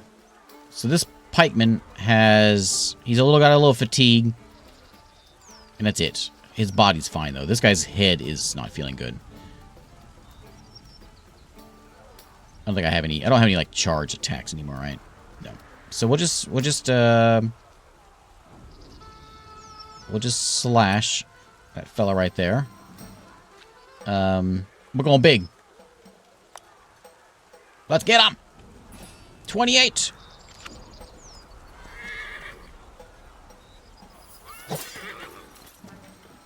There we go. Right in the leg. That's more like it. Okay, with my 1 point, I'm gonna stomp up on top of him. Yeah. Okay. And then other dude. How are you feeling? You're fine. And you're fine, right? Yeah. So just give me a thrust attack. We'll hit that one there. I got 12 right there. Yeah, give me a good dice. I mean, if... We may not have any good cards for defending, but we don't need defending. We just need killing. Now, we like taking out those legs. Yeah. You better hide your legs when you see us coming.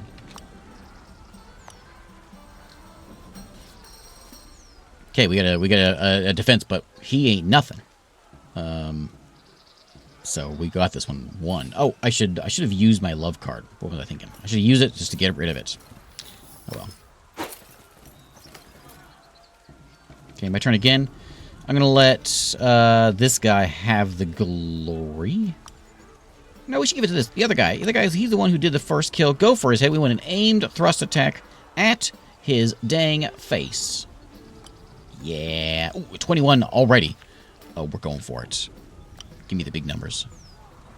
Spear to the face. Come on, buddy. You got it. Line it up. That wasn't a face. Yeah, there you go. Oh, the horse is back. Can you take the horse? Okay, you are going to go ahead and... Do I need to worry about the horse? Can I stab the horse? Stab the horse. Nope, you can't stab the horse. Okay. Come on back over here. And then we're going to let my knight do a little stabbing. We should go for the leg. Whatever we do, we should go for the leg. What awful cards. That's not good. I'm going to use like a 2 just to get rid of it.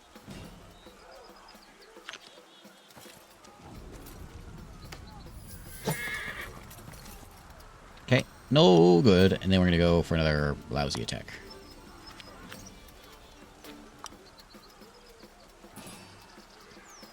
$18 still isn't that bad. We got him surrounded, I guess.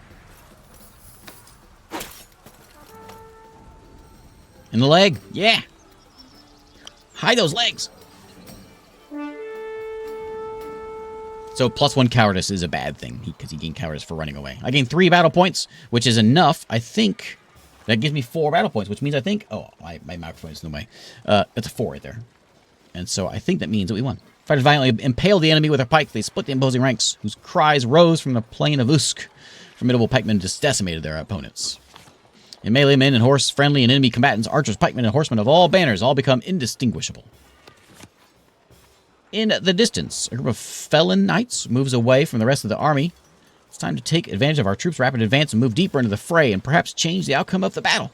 So now we've reached the decisive victory threshold. I have a choice to opportunity to fight the enemy general.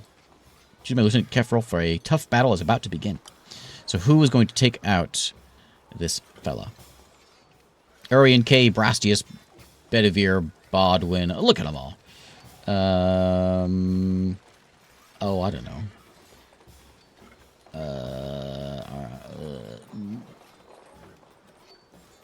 Hector. Get in there, Hector. I know your name. Further into the heart of the fray, although his men have just emerged from a grueling onslaught, he's determined to change the outcome of the battle. Did I use him before? Maybe I did. What does he sees now? King Lot and his guards. Sir Ector is ready to settle the score, but that was without accounting for Sir Nero, Lot's right-hand man, who steps in with his knights to stand in their way.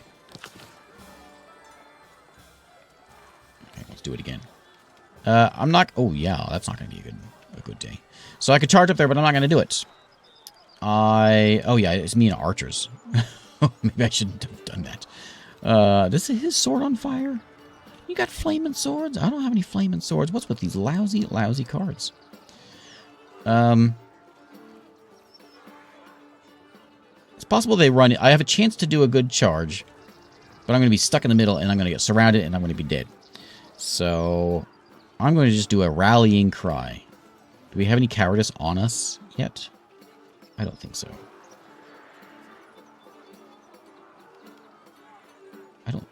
I'm not sure what cowardice would be listed, but I doubt we have any yet.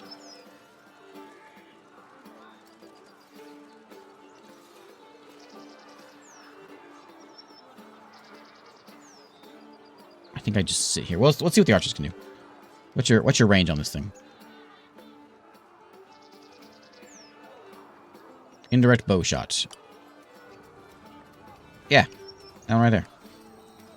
Let's just use these cards up. We're going to use 2 love cards if we can and get rid of them.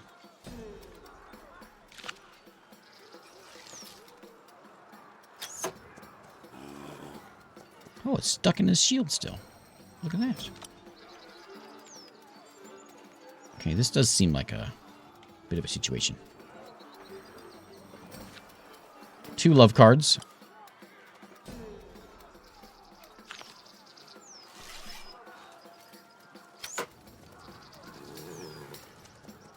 Now, is that how that works? Now, can I come over here and use this?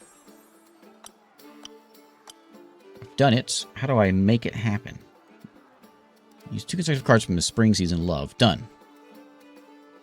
I'm not sure how to actually use this, though.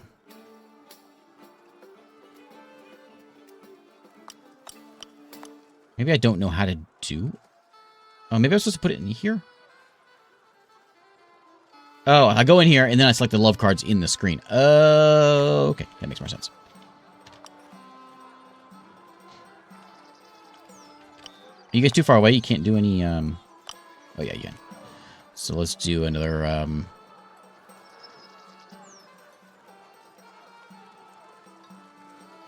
Shooting another knight is dishonorable. I don't care.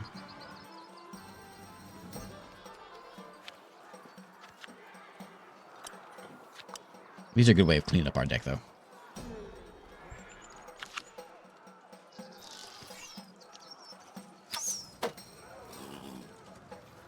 Okay, this will be easily defended, but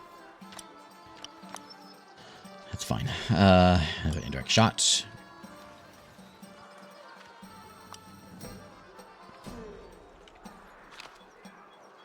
Oh, good.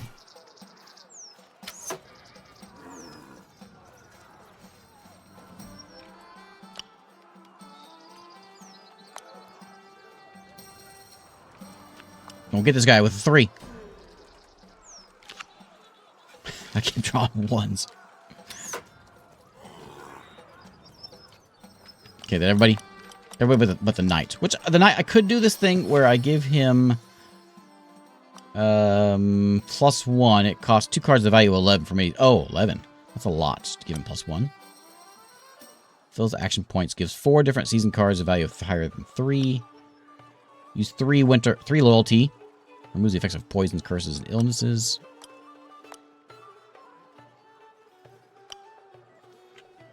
Two from love. Okay, so I should save those. Okay. He's not gonna do a charge. He's got a sword. He's not gonna do a charge. These guys might. Well, no, they can't make it in 3.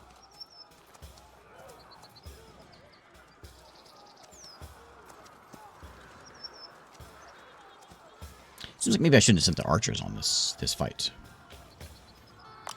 I'm starting to understand now. That maybe seems like a bad idea. Thrust attack. What's gonna hit the main dude? Yeah, the main dude. Just use the big card. 17. Is that gonna be enough for him? Probably not. Let me 17's let's do the I mean, I don't know. I can't cancel now. Yeah, just do it. Just do it.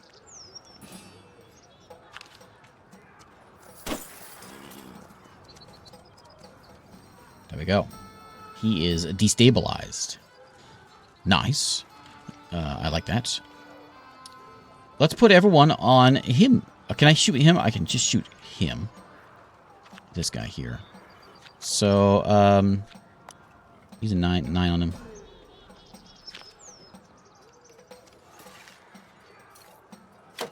Yeah, this is archers versus heavy cavalry. I'm sure we'll be fine. I'm sure this will go great. Hit the destabilized guy if I can. Oh, yeah, he's already a 17. Oh, put the grail. Oh, let's just use this one. 28. Take out the commander. What's he going to do? He's going to die.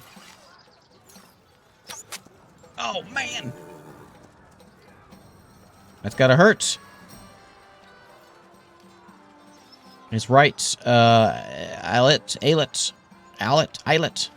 is useless. Direct shot. Can't direct shot. Can you, why can't you shoot? Because, why? 2x's away or more. Okay. Wait, how are you able to shoot him? Well, he is 2x's away. What's your problem? Must be a line of sight between you and the target, so there's a big horse butt in your way. How were you able to shoot before, though? What changed?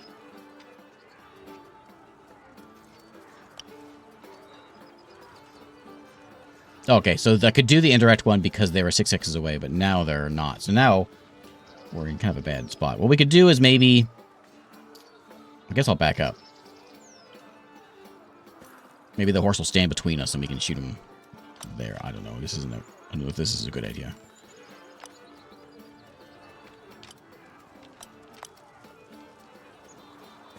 Yeah, this will be a great strategy. We do have a sword and shield, which we could use. What are you going after? Against the knight. So I need to roll a 9 to defend that. Or... yeah, just give me an 8 plus an inspiration.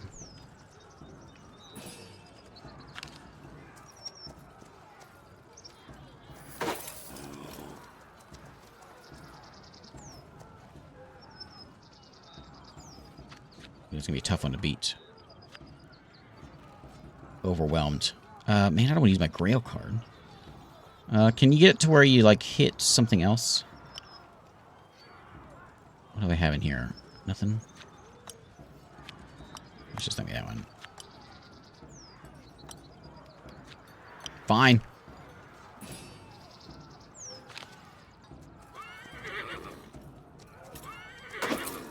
Oh, getting attacked multiple times is the overwhelmed thing. Okay, that makes more sense. I see. They're all going to be kind of stuck back there, too. So it's going to be a fight. Luckily, this battlefield is very skinny. So we can't actually... we can't actually fight that. I see a problem. Enemies injured. Attempting an attack that will target already an injured body part. Yeah, we did that before. Aim shot's a good idea. Okay, so I think we got to go for main dude. And main dude, I'm going to do the aimed thrust strike at his arm. We're not going for legs this time. We're going for arms. I do have a grail card. I'm going to use it because I'm going to take this guy down. 33. Can you beat that? No, you can't.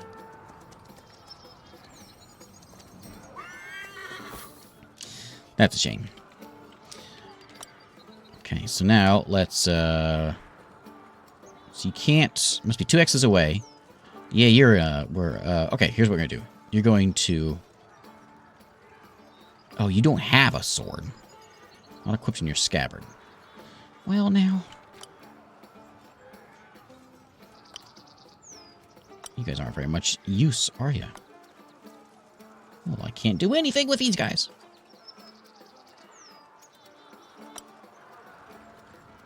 Okay.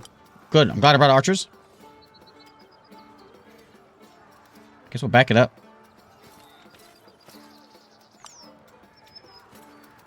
Okay, you hold the front line, okay, knight? Oh, wait, I had one that can do something. Yeah. Who's this? This guy in the middle? Who can you shoot? One of these guys on the side. Okay. Give me, just give me a shot. Let's hit him. I'll use the 14. I got a lot of awful cards here. But I'm gonna... Oh, I failed. Too bad. I should have saved the big card, but 7 isn't very good. But he's gonna be in trouble. He's gonna be overwhelmed now. He's going to be in trouble. Yeah. He's gonna be in trouble.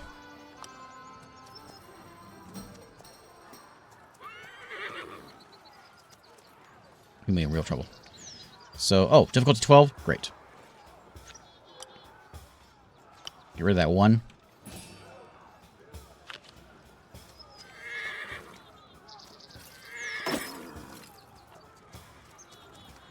Oh, I broke my shield. 16! That's not good. Well, I'd rather you not hit me in the head. Ooh, this is going to be bad. Do I have any of these I can do? Oh, I can't do them right now. Well, that seems... I can do 6 inspiration, huh? Okay, I'm going to take 4 to the arm.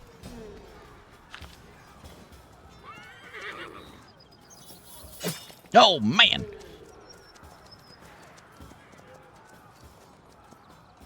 That was kind of painful. Another one coming in. I got no more inspiration to spend. This is on him again, so we're going to have to use the good card to defend this. He's my only hope.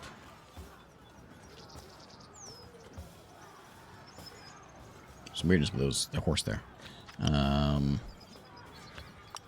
Point is 24 malice. I think we're just going to take it to the face, or to the arm.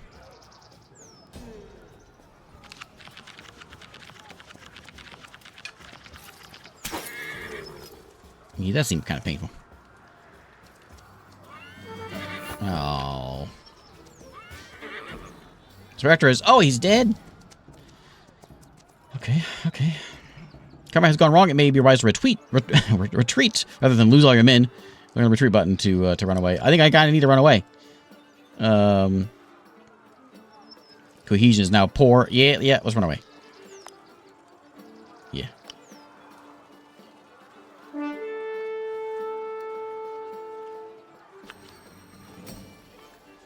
Okay. Well, Hector and his knights use their weapons and shields with strength and agility. After a violent exchange, Sir Nero was killed by a strong blow, but so is Sir Hector. Remember him? King Lot advances, brandishing his sword to urge his troops onward to slaughter. Then an unknown knight, belonging to neither side, sneaks up behind the treacherous king and slits his throat. What? Lot, face down on the ground, a stream of blood running down his neck. The regicidal knight has already disappeared into the trees. That was something. Soon, word of King Lot's death spread among his disloyal troops. The last lieutenants surrendered, followed by their men. A valiant knights plundered the traitors' camp and divided the spoils into a drunken joy of victory. What'd I even go in there for?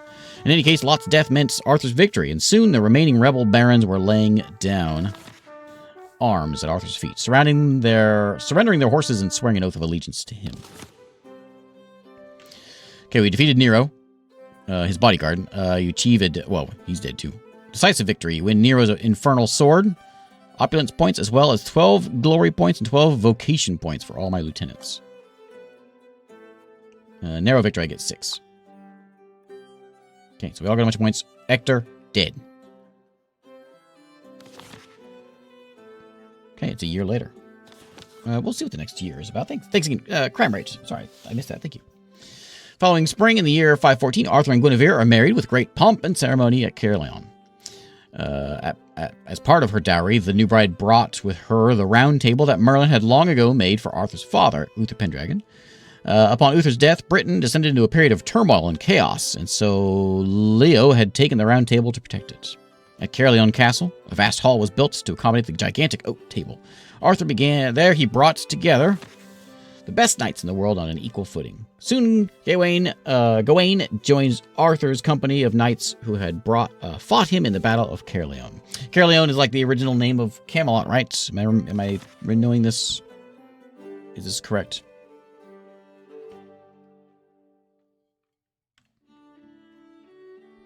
I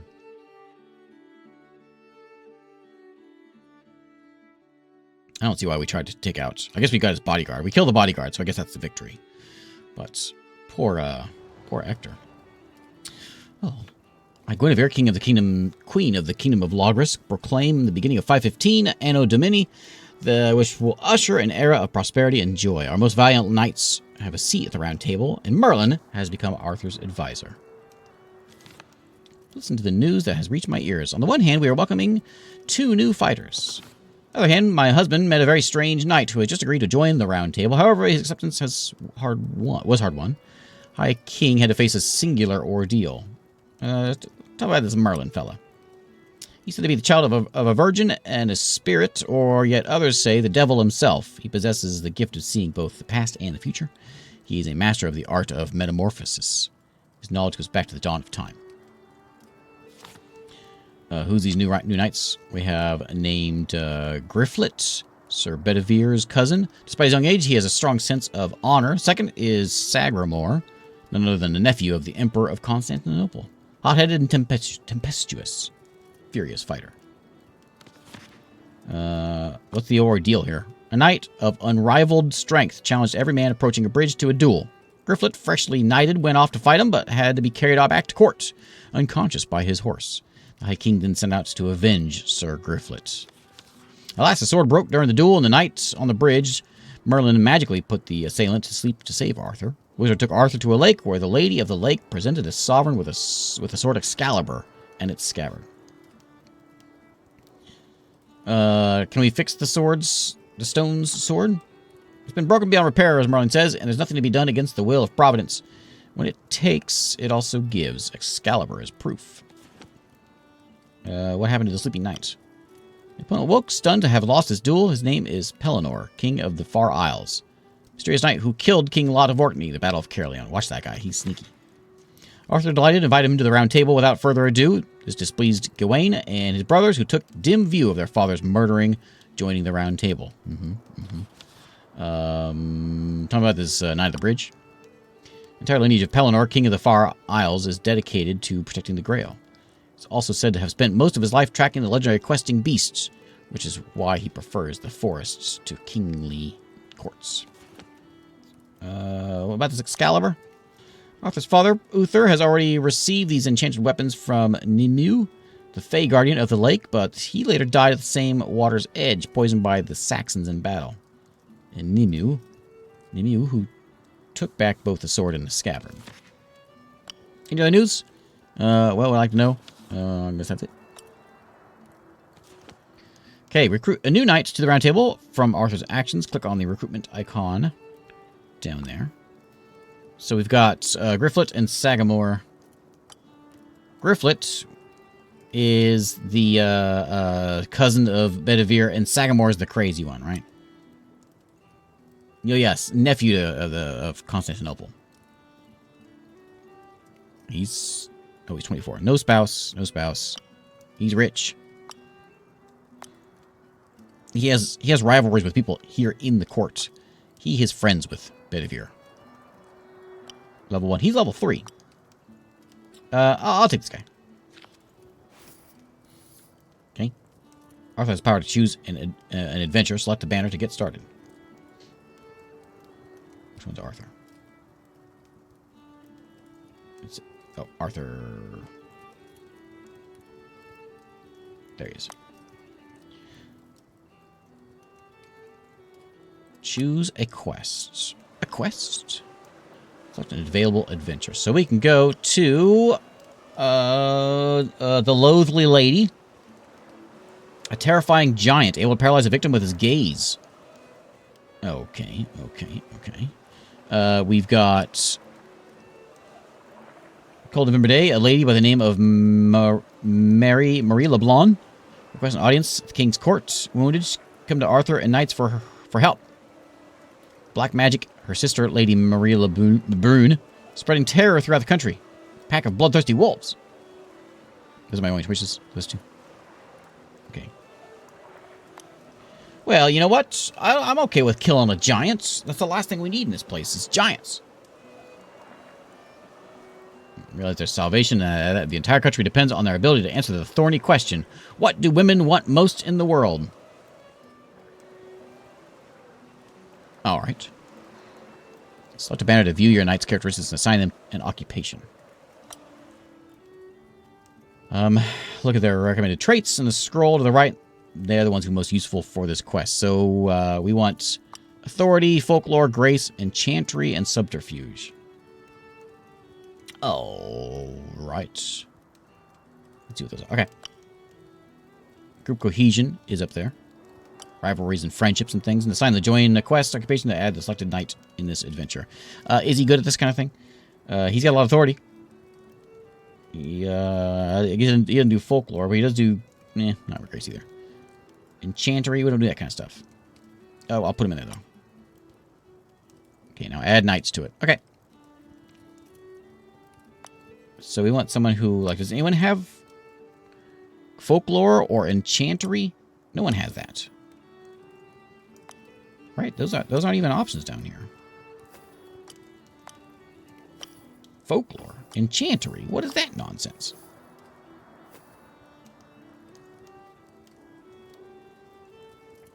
Top right. Oh, thank you. Okay. Why is it in different spots? Okay, so we've got that's just folklore. An enchantry and subterfuge. I see subterfuge +2. Okay, so you got folklore and subterfuge. Okay. Anybody with more than +2? You got a lot of stuff. That's Arthur. You got enchantry, you got folklore, and you've got no subterfuge. But yeah, that works. You're hired.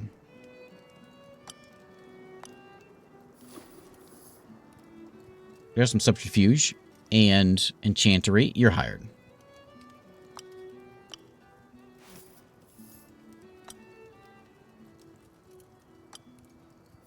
Subterfuge. I don't know if I should send Arthur. What if he dies?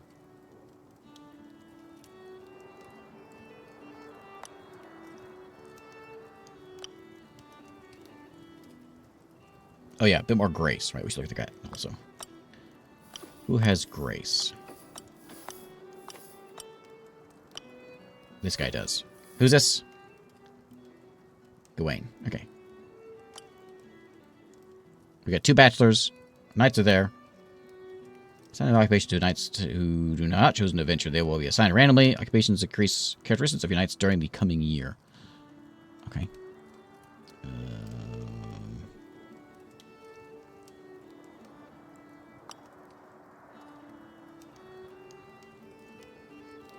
Purify the soul and retain their honor consists of visiting a Christian, pagan, or other place that is sacred to the character.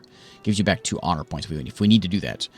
How do I give you a job? I don't know. See those symbols? I see that symbol. Oh, go hunting. Gives inspiration points. Sure.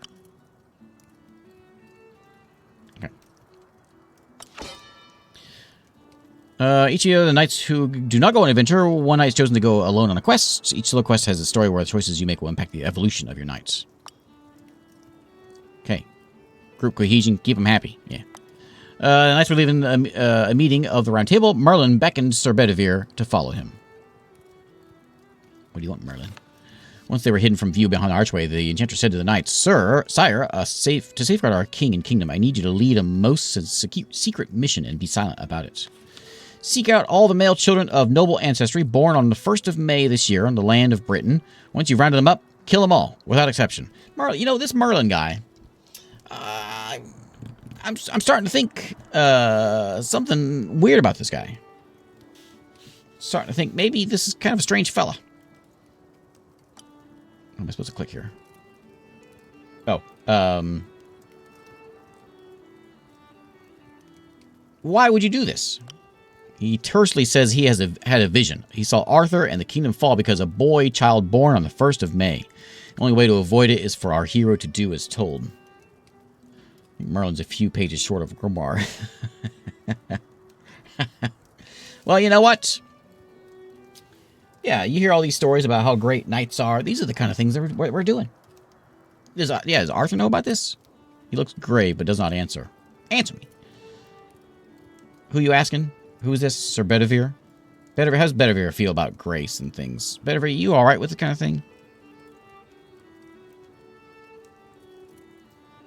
I don't know about this. Maybe you should ask someone else about this. Oh, our cohesion is now unstable. Smiling, Merlin agrees to release him from his duty. He serves our hero a goblet filled with wine with a rich, pungent taste. Soon the knight cannot recall a word of this talk with the enchanter. Don't drink anything he gives you. He just tells you to kill a bunch of... No, don't drink that stuff. We lost some honor, I guess.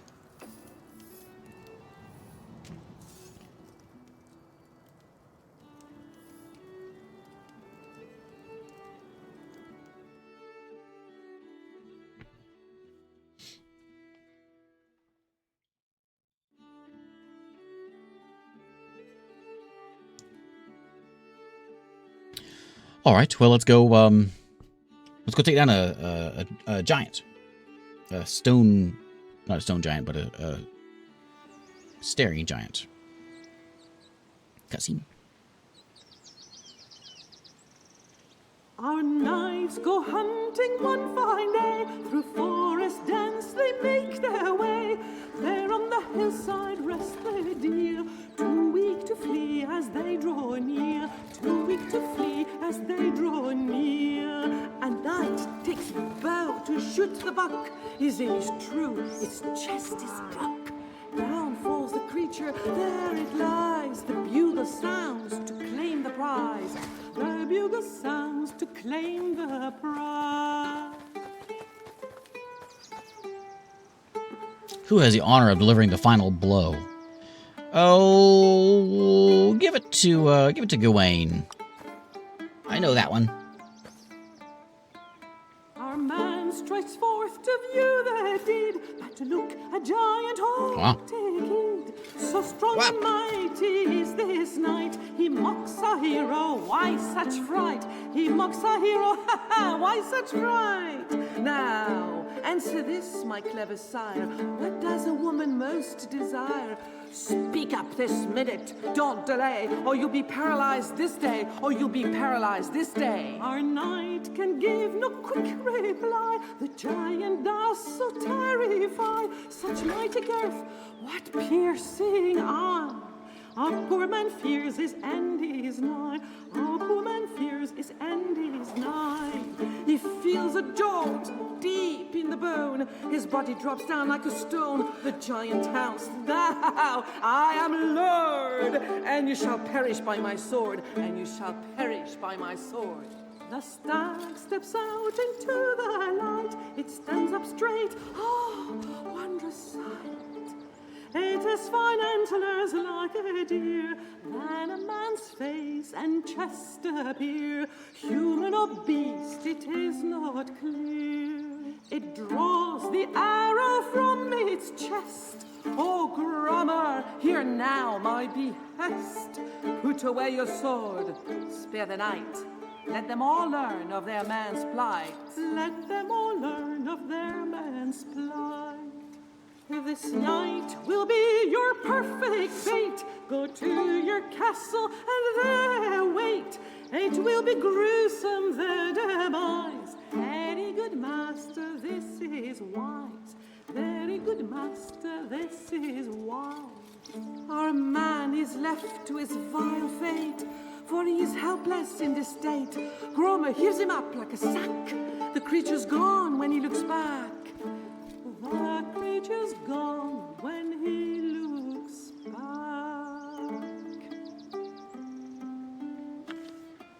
All right. Everyone else is just standing there like, sucks to be that guy. Okay. All right.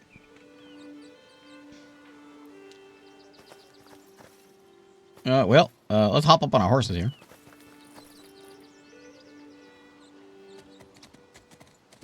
Where's his little thing he dropped? Now, atop the hill, our knights are worried, finding no trace of their companion. They sense some misfortune and call off the hunt. Observing his surroundings, our hero discovers, on the bare earth path, a precious ring shining golden in the sun.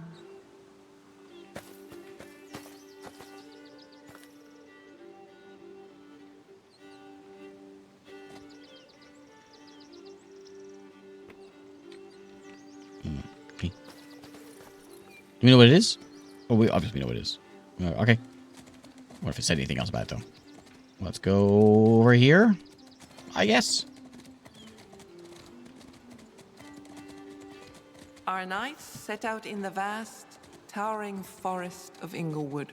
This is the thickest and darkest part they have ridden through yet. Despite the season, no bird song enlivens this desolate place. We have another let's go. Yeah, let's go down here.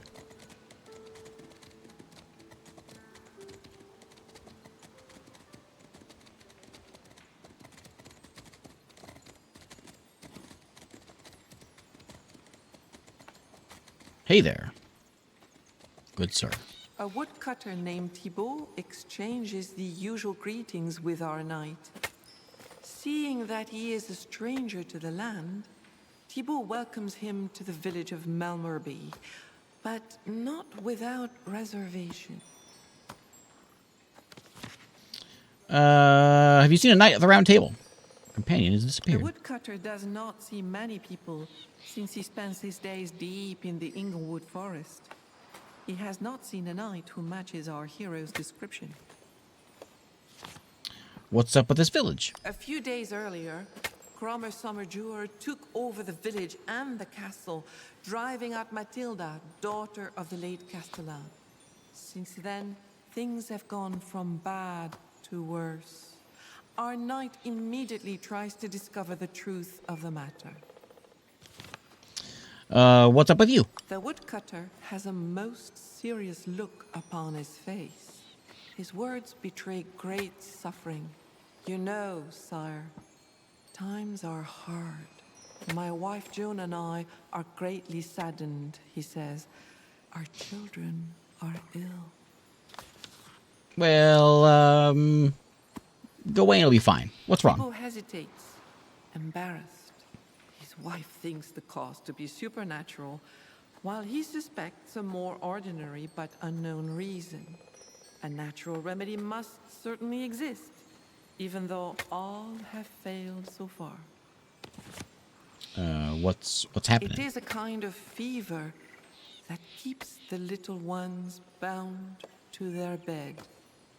Well, don't tell Merlin about any kids. Thibaut does not know what to answer. About that ring. He has no What's up with it? idea where such a valuable object could have come from. Thibaut replies that our knight would do well to talk with his wife, who knows the lady much better than he. All right. The woodcutter's face again betrays his worry as he bids our knight farewell. What's this? Butterflies? An old stump surrounded by mushrooms stands amid the white birch grove. A very strange energy emanates from it. That's all you're gonna give me? An old stump.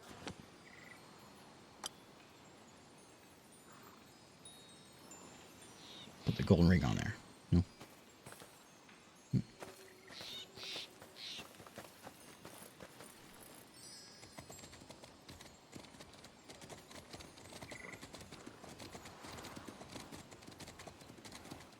We should like double back and check out what's going on up here.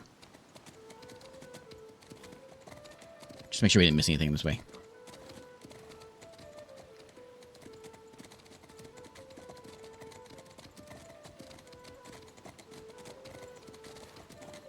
So maybe we didn't miss anything this way. Nope.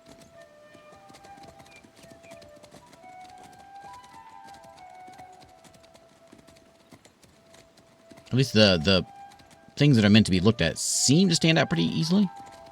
I could be missing stuff, I suppose.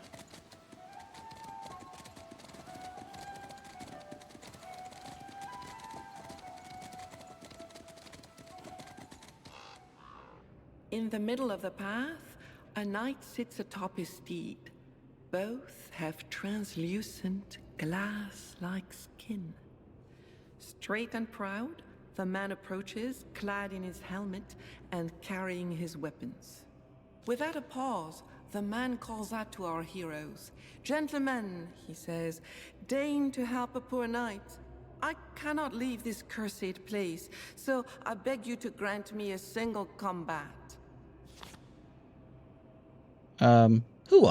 Who is this? It would indeed be improper to fight without introducing oneself. But the man cannot. He is most sorry for this, but he no longer knows his name. His memory is almost entirely gone. Indeed, remembering but his very last moments, he feels the disgrace of one shamed by failing in his duty.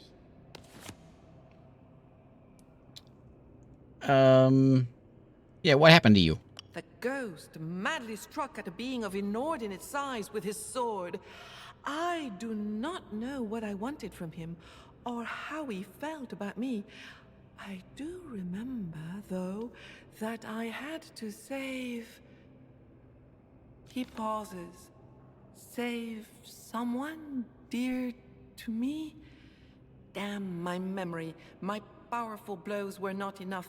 He slashed downward and slayed me.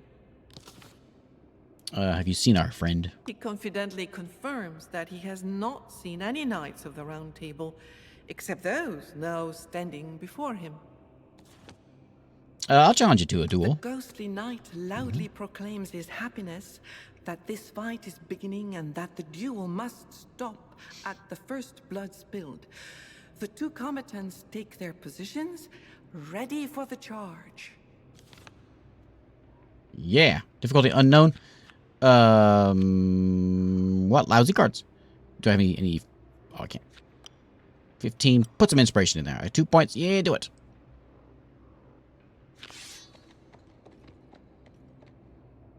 Oh, that was just for initiative. Whoops. Well, we get to go first. Where is this fella?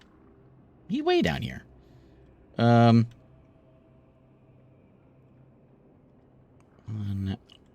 just gonna move up.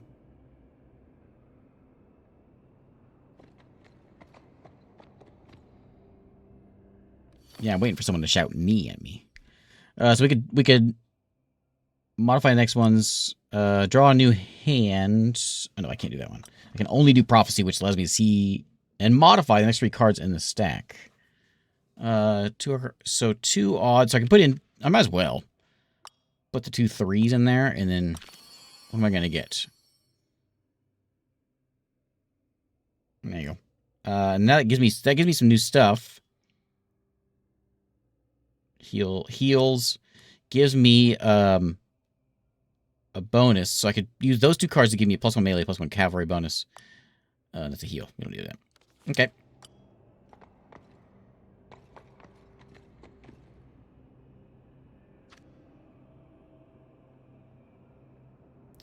Defense. I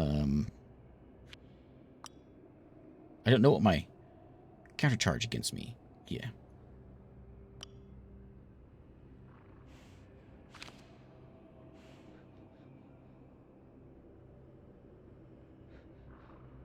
Steed attack against attack challenge. And I don't know what the defense is. I'll put that one in there. I'll go like a couple 1 in there.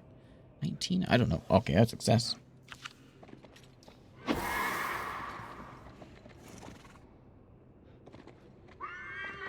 Oh, take that.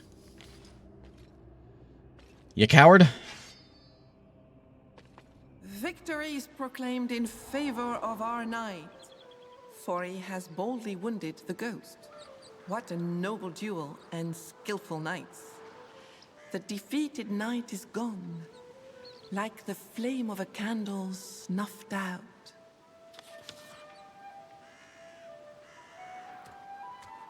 Right. Where my people at? Get over here.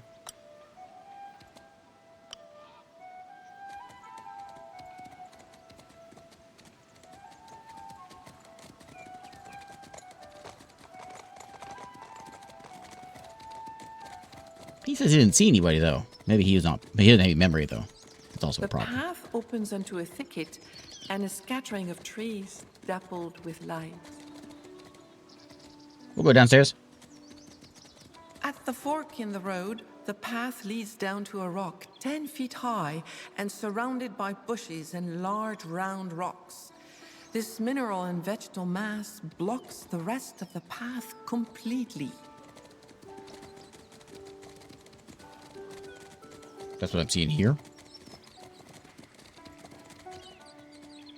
Oh, hello, horse. At the edge of a pond, a majestic horse with a flaming mane contemplates his reflection in the water troubled by the breeze. Our knight's in no hurry. He doesn't wish to frighten the magnificent steed, Our but... knight is in no hurry, as Where were he you does at? not wish to frighten the magnificent steed. But as he tries to approach, the horse rears up and forcefully drives him back.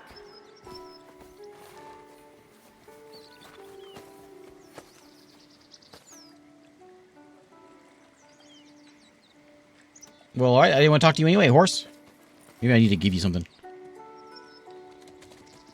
I'll find you something, horse. What's going here?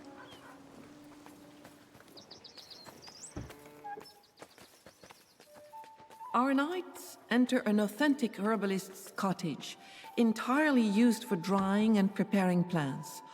All the instruments for making remedies can be found there.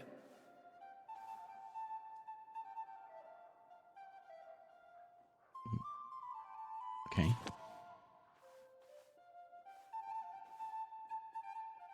there somebody in that bed?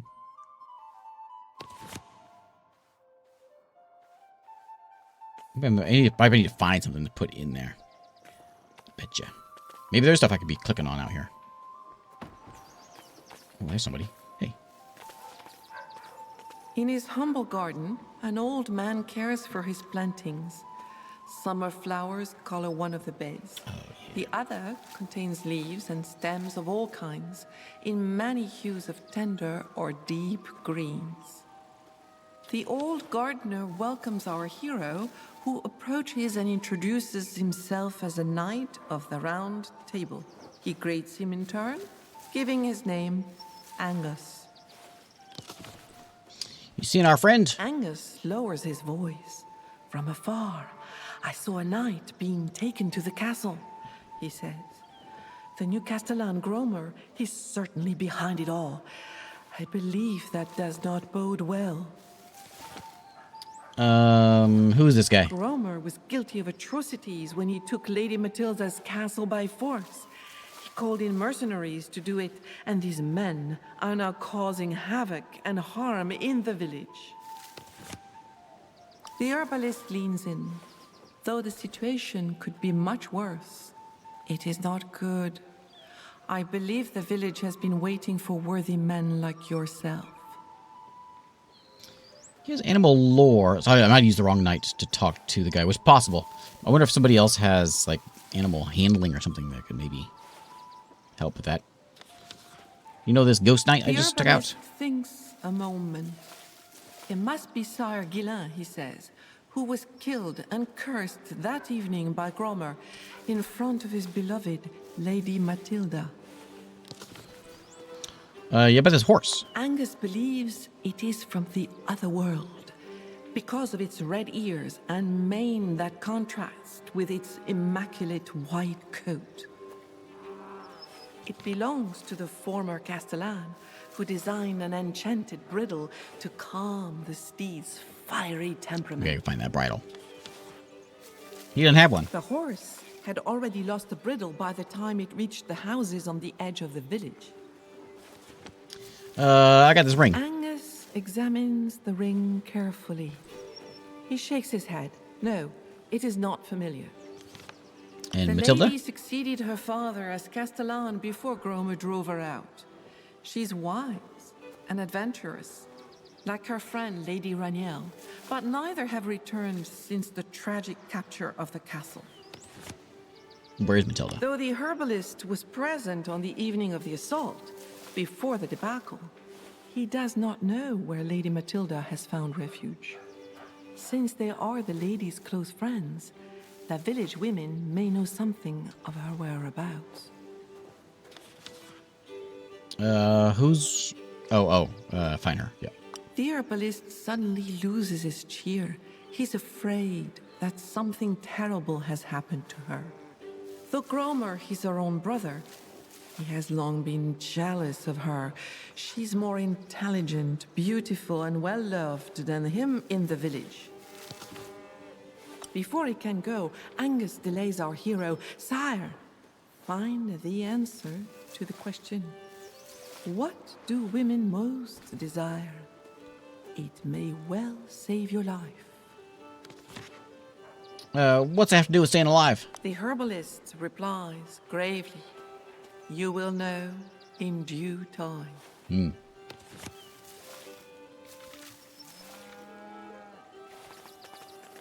The road continues on into a humble village where wattle and daub walls protect against the heat of the sun.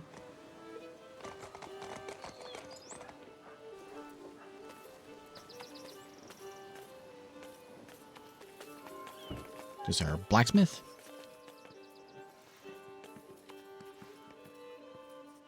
This stone and wood house, so lavish and well-maintained, also serves as a goldsmith workshop. The interior is elegant and tastefully decorated. A young woman is checking or correcting manuscripts. When her door opens, the craftswoman offers a polite greeting. She introduces herself as Emelind, the village goldsmith. Our knight also gives his name and states that he sits at the round table. So I'm looking for... Oh, up at that horse. She knows nothing more than our You know anything else about anything? Ghost knights? goldsmith has heard of him. Nope. Ring? Suddenly, Emelind is silent and pensive. She turns pale, saying in a strained voice that she knows nothing about it. Liar. Speak up! Let me play, I guess I'll play the prowess card. I don't have a prowess card, though. I'm just good at prowess. I'll play a loyalty card, because I can add that in there. The craftswoman finally decides to speak. Last winter, she forged this ring at Raniel's request. The lady gave it to her brother, Gromer, as a token of friendship to ease their relations. Who is this guy? This man is Lady Raniel's brother. Some say that he has become superhuman in size and strength, and even has extraordinary powers. While Raniel is good, her brother is evil incarnate. And the The village. goldsmith cannot hold back. We know all about that. Since becoming a widow, Emelind has taken over the workshop. She makes jewelry and reliquaries of silver and gold. Her work is renowned and esteemed throughout the kingdom.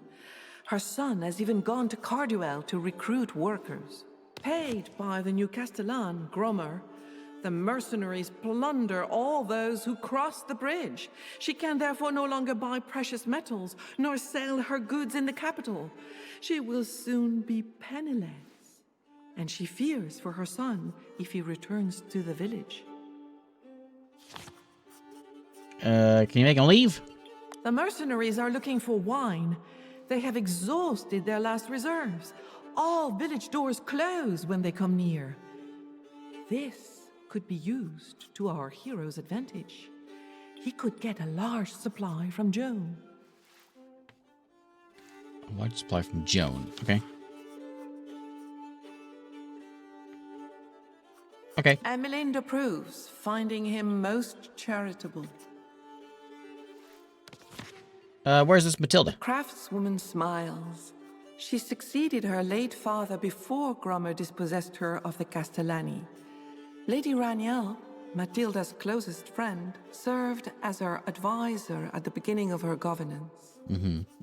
She remembers how, before that, the village women would hold council meetings. Even Joan, the peasant, joined them. But now, no one knows the whereabouts of the two ladies. She has known her for so long. It was Raniel. Raised on the village outskirts, Raniel and her brother nonetheless received a proper upbringing and a pretty fortune. The craftswoman believes they are perhaps the natural children of the former Castellan, Matilda's father. Our knight thanks Emelind and leads. Okay. Thanks, Evelyn. Let's step out. Back on our horse. Our high horse.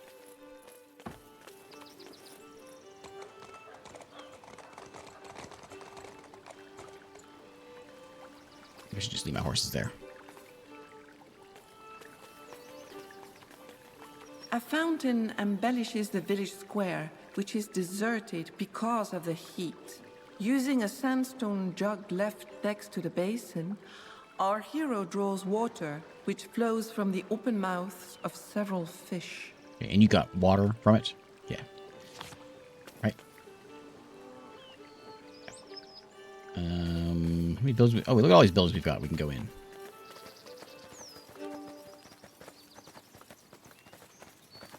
I know we came onto this. Now I got 90 more horses.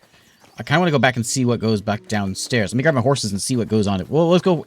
Before we go check out more houses. Unless one of these is the farmer's house. The sick kids. Let's see what. Okay, I'll go in. This is a barn. In the darkness, something almost imperceptible attracts the attention of our heroes. A light sparkles and moves, shimmering like reflections on water. Enchantery. We're not very enchantery, but we a little bit. 14, we got it.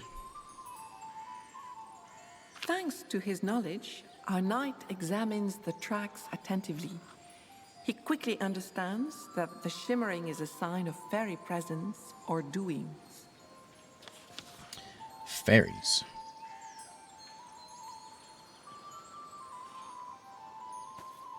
Can I click on that one also?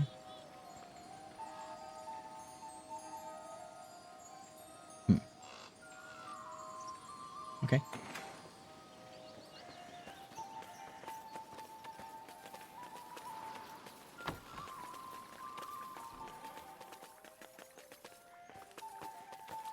Ah.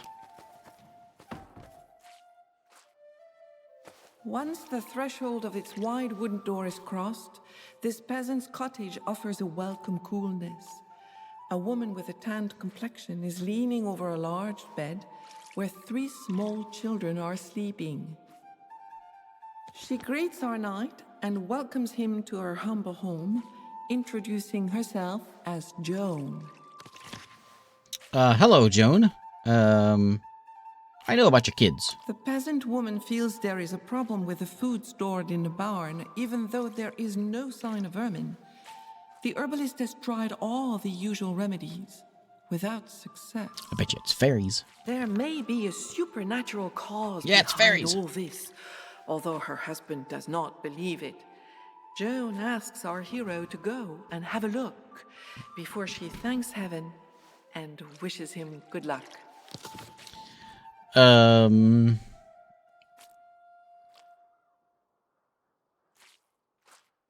Fairies. Joan does not seem surprised. She says that the herbalist could help our knight because he holds secret knowledge. Yeah, we talked to him. Do you sell wine? Indeed, the peasant woman has a good supply. Enough for a dozen people. Joan declares that 1 gallon of wine would be enough, that it fits in a small cask that is easy to carry, and it will cost 80 pennies. I got 600 bucks. I ain't gonna negotiate. I'll give you the 80 pennies. The cask to our knight, who hastens to thank her. Okay. We saw your The husband. new Castellan, Gromer, ordered Thibaut to cut white birch tree deep in the forest. This knotless wood will be used to make bows and arrows to arm men. I'll go Joan for these. hails. He has done terrible things, she whispers. Gromer's terrible. Joan's face darkens. Gromer's terrible. And Lady Matilda and Reniel are missing. I found a ring. Seeing the ring, Joan cannot help but laugh. Doesn't know about it. Ghost Her Knight. husband saw him there for the first time the day after the castle was taken. Yeah, we know about him. The horse It seemed the steed is endowed with great beauty. She came says from the there fairy is kingdom. And is Reniel. extraordinarily intelligent. Okay, and then Lady Matilda. Matilda is incredibly kind. Gromer took her away. What about this Emmeline? This woman exclaims joyfully that this young widow is a friend of hers, but that she has Trouble with mercenaries. Okay, we got all that stuff Our figured out. knight All right. leaves the peasant. So we need to get some wine. I got it now, right? Got a wine. So let's go.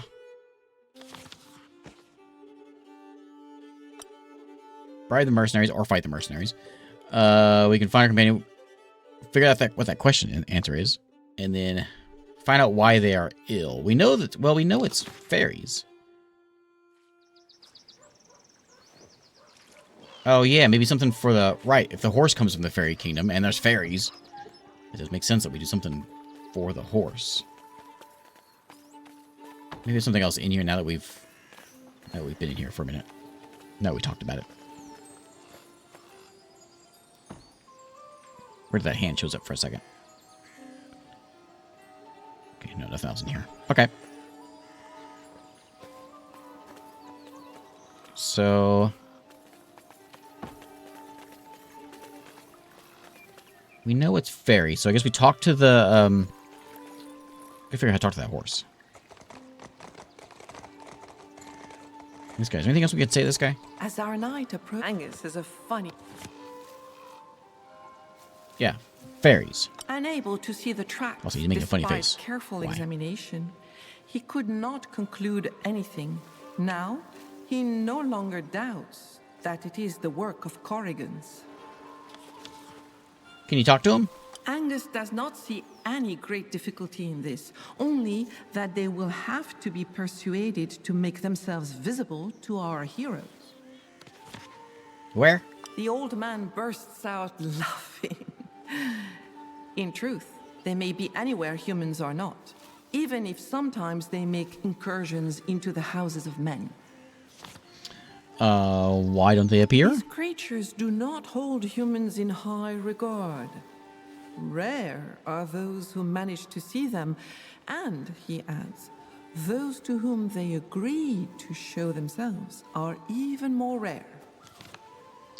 The herbalist How do you get squints, invisible? stroking his beard. He seems to know a way. However, he does not wish to reveal his secrets to a knight who knows nothing of these things. How dare you? Listen, buddy. Tell me your secrets.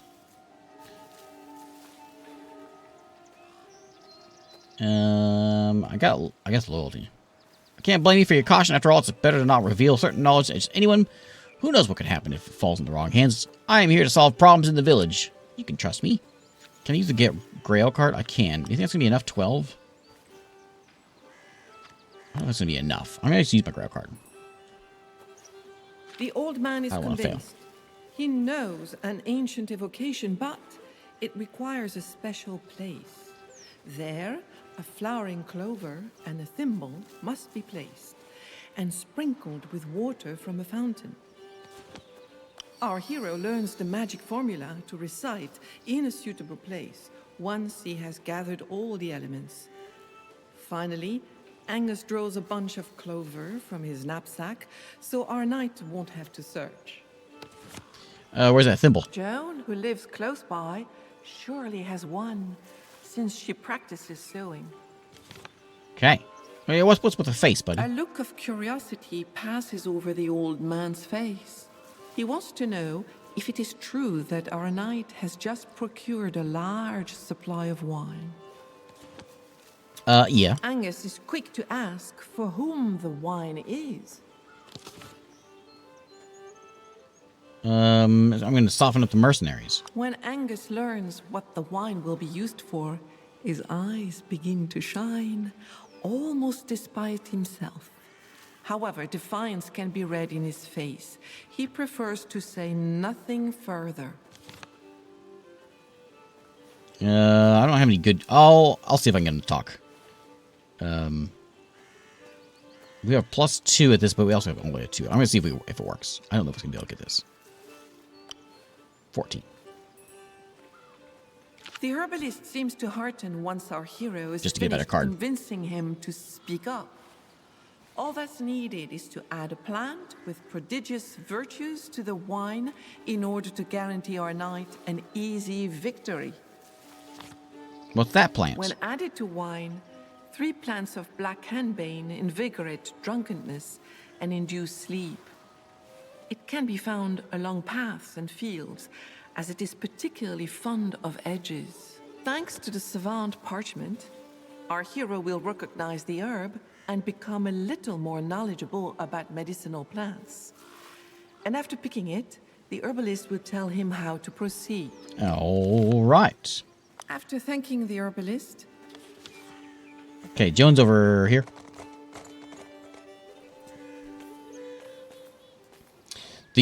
So the clover and then the thimble need to go on the stump, which she has for us.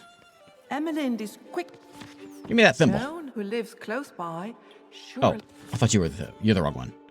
Who's Joan? holds Joan in high. Joan's the one with... Okay, Joan's the one down there. Our knight- Sorry. I forgot you weren't Joan. Joan's the one with the kids.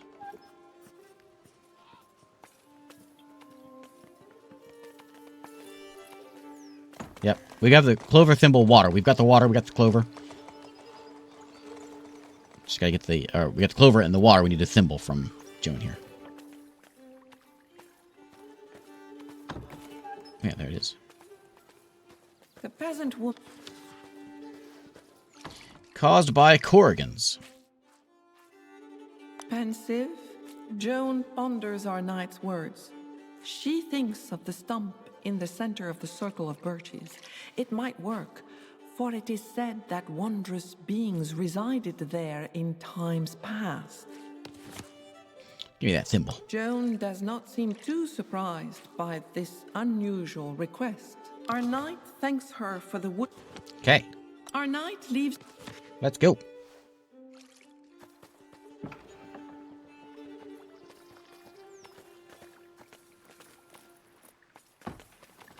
We see that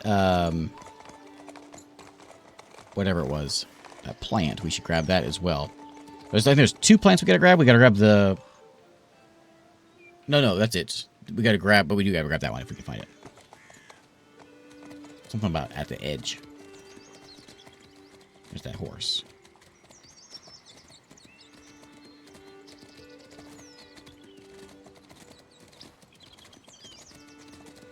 We never went down there. At the fork in the road, the path leads down to a rock 10 feet high and surrounded by this is the bushes one that's and blocked. large round rocks. This mineral and vegetal mass blocks the rest of the path completely.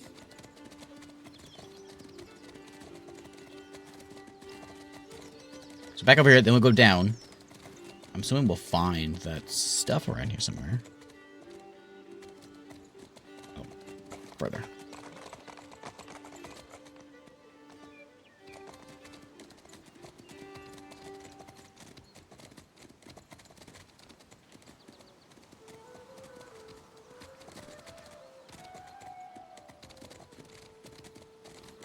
I know we can try to bribe the mercenaries to leave, or we can just fight them. I noticed that was one of the options.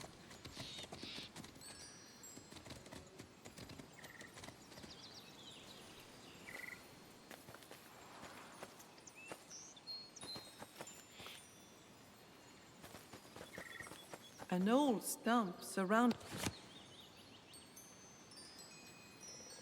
Our hero puts the bouquet of clovers on this natural altar.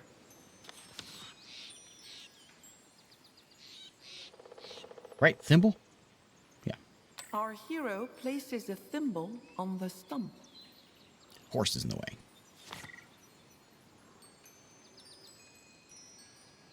Can't get it to actually... There it goes. Our knight consecrates this makeshift altar, sprinkling it with water from the fountain.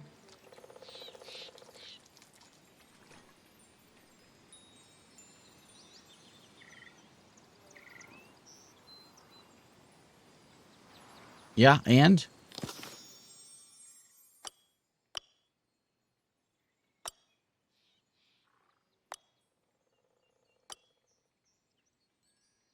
My book at.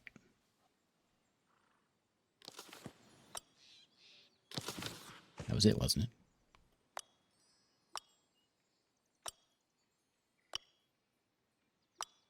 Oh, I got a new one. I got a new part of the quest. I can poison him. Optional.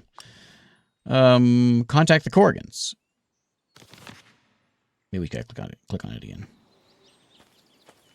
Now that the clover, thimble, and fountain water have been gathered on the stump, all that remains to be done is to go ahead with the evocation. Okay. Is it a thing I gotta do here?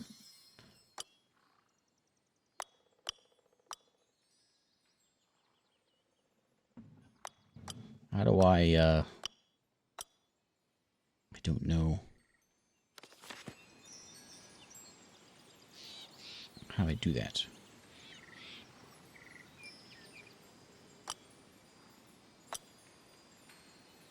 The one that's the one I clicked on before.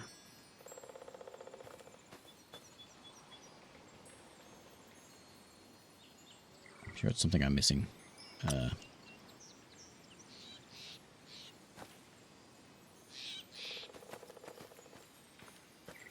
Now that the clover, thimble, and fountain water have been... With the evocation, which sounds like something that would go from the grimoire.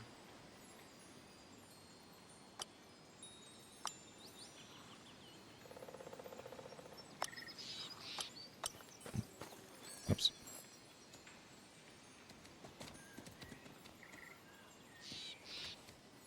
Get that horse out of the way.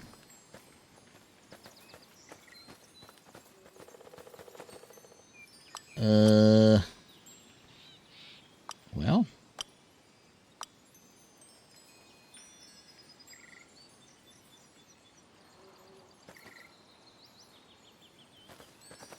So maybe I need to get one of the...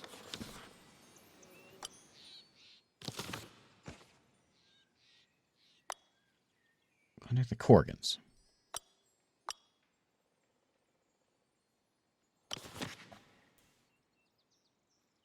Ideal for a ritual. It sure is.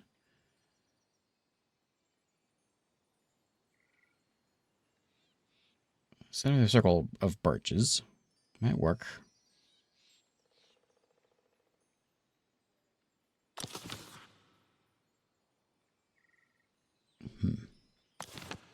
Found it to summon them, yes.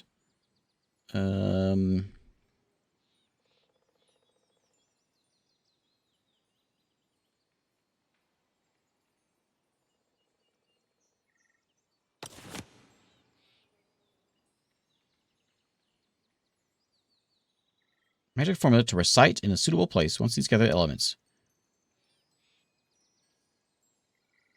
So I have to recite a formula, but I don't know where.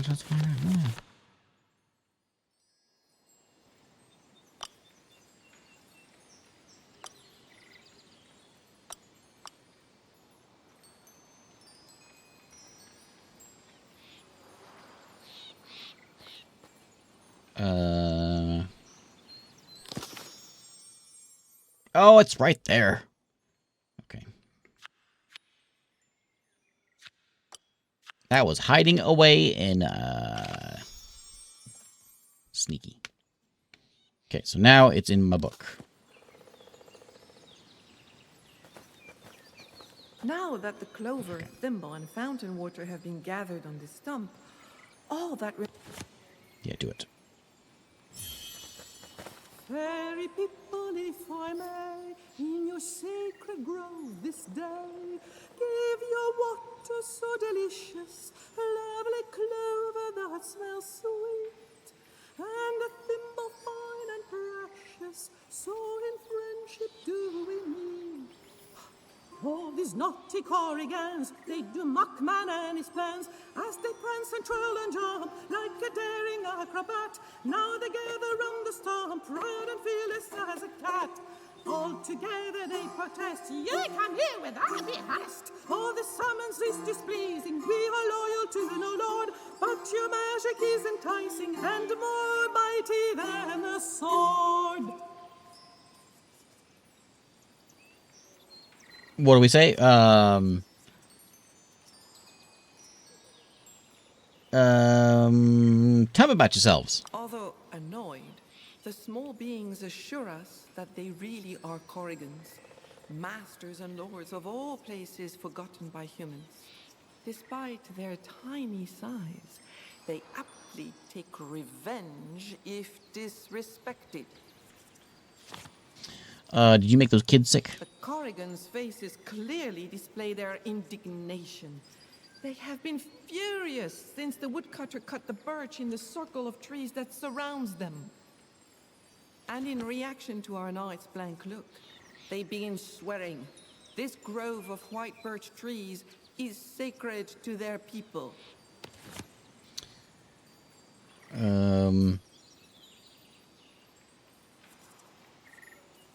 Why are the children sick and not their parents? No, I say, you know what? No more trees will be cut here. Stop making them sick. Satisfied, the Corrigans agree. They will no longer poison the food. The children should be healed in 2 days, but if the promise is not kept, they will continue their misdeeds. Yeah, what's the deal with The fairies only the kids? sigh. They're being so very kind, they say, for having held back the full force of their powers. If they hadn't, the adults too would have fallen ill, and the children would have been even worse. Why don't you tell me about this magical knowledge you have? I'll use it in The battle. little beings show no surprise as they listen attentively to our knight. Impatiently, they gesture for him to continue. Why don't I convince you? With my prowess. If you help me, it'll be known that your people assisted the glorious Round Table and all of its most humble representatives. You hold the power to make the most unique knight. Make me the most unique knight of all. That's exciting, isn't it? Don't you care about me? Faced with this clever presentation, the Corrigans agree to share some of their knowledge with our knight. Thanks. Our hero thanks them. When he bids them goodbye, the little creatures are prompt to leave. Take your little thimble there.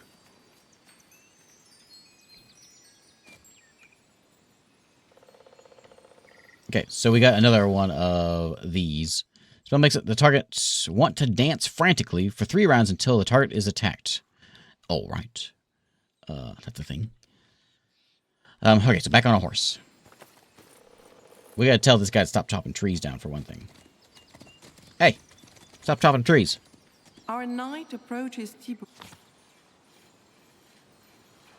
We talked to your wife. Woodcutter, Joe And those Corgans, they messed with your food. Replies, Sire, if you were not a knight, I would not give credence to such fantasy. It was like just right over there.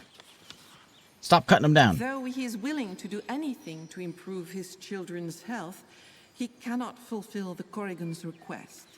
His fear of the Castellan's reprisal is too great.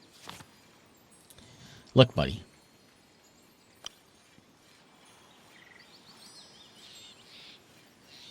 Every knight, especially a knight of the Round Table, has dedicated his life to protecting the weak and helping those in need. No harm will come to you, for I swear to protect you and your family. Yeah. Now convinced, Thibaut chooses to trust and take the oath.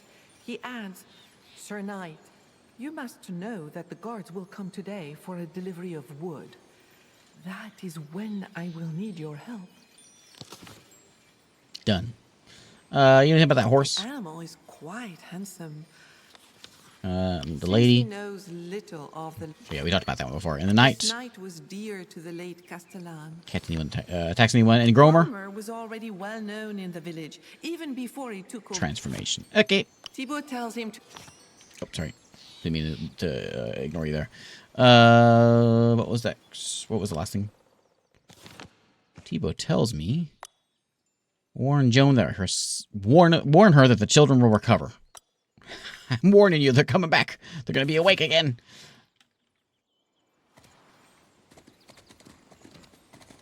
Okay. We never found the bridle for the horse, so we can't do anything about that. But we can go tell her the kids are better. We saved the kids. That's something. We got those mercenaries running around. We haven't met them yet, but we have the drink. I never found the... Our heroes once again arrive at the bridge in the forest. Oh, it's him again? You remember the last duel? His mind holds no trace of it. He does not. I'll tell you about your love for Lady Matilda. Then remembers neither his lady nor the strength of their love. In truth, it all seems too far-fetched to the ghostly warrior who begins to doubt his own knightly qualities.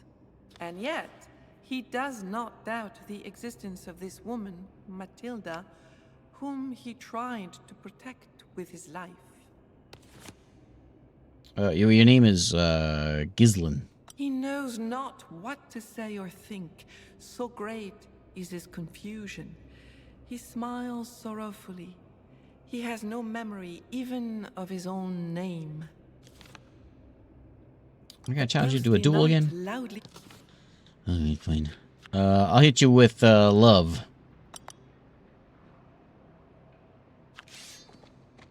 Oh yeah, that's just the first one.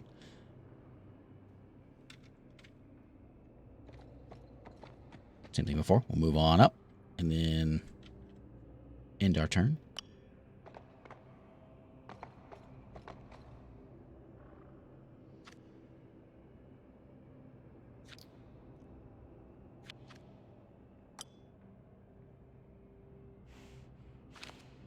Oh, it just said odd total your lance. If I fail, my lance would break because it was odd. Did it fail?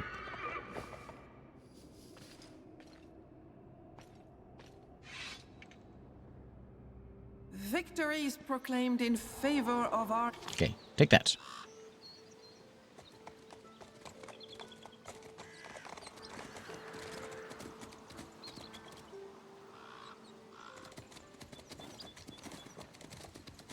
I never found that that plant, but it might have been like, I guess it could have been further back.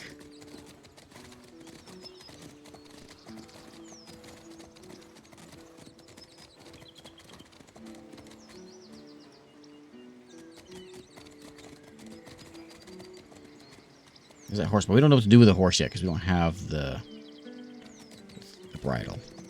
So let's go in here. We'll tell him about what happened. As Who our cares? Yeah, that ghost knight shows up all the Angus time. nods. The ghost knight must be trapped on the bridge by a curse. But alas, his conclusions stop there. Okay. After thanking And let's go tell Joan what we did.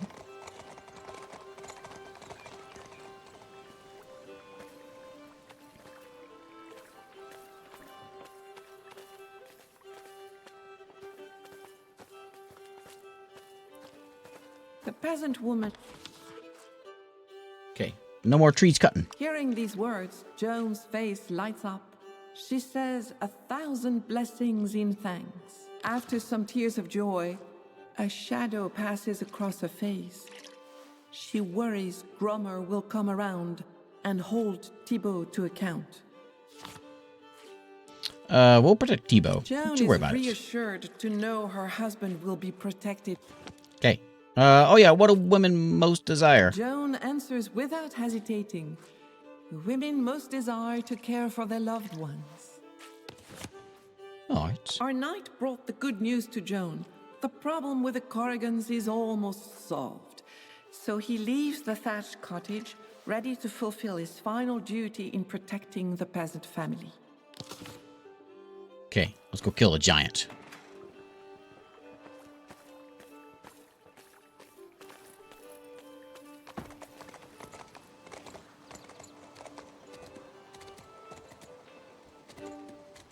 We could have gone down there. We'll stay on the path here.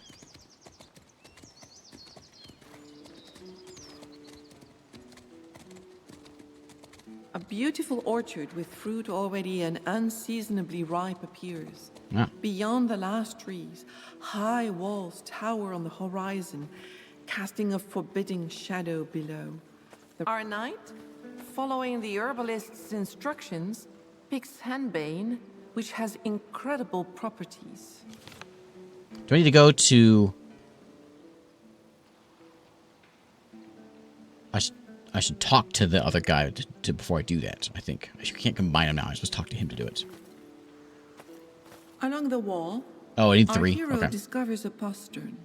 He tries to open it, but it does not budge.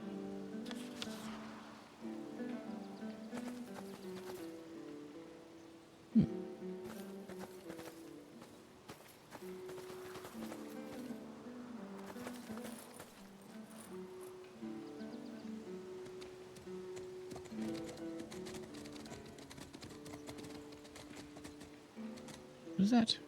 Oh, that is something.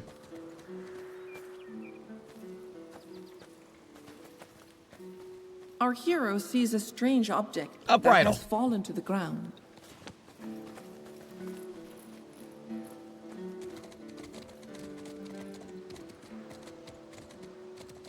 Okay. We'll check out this lower path before we head back over there.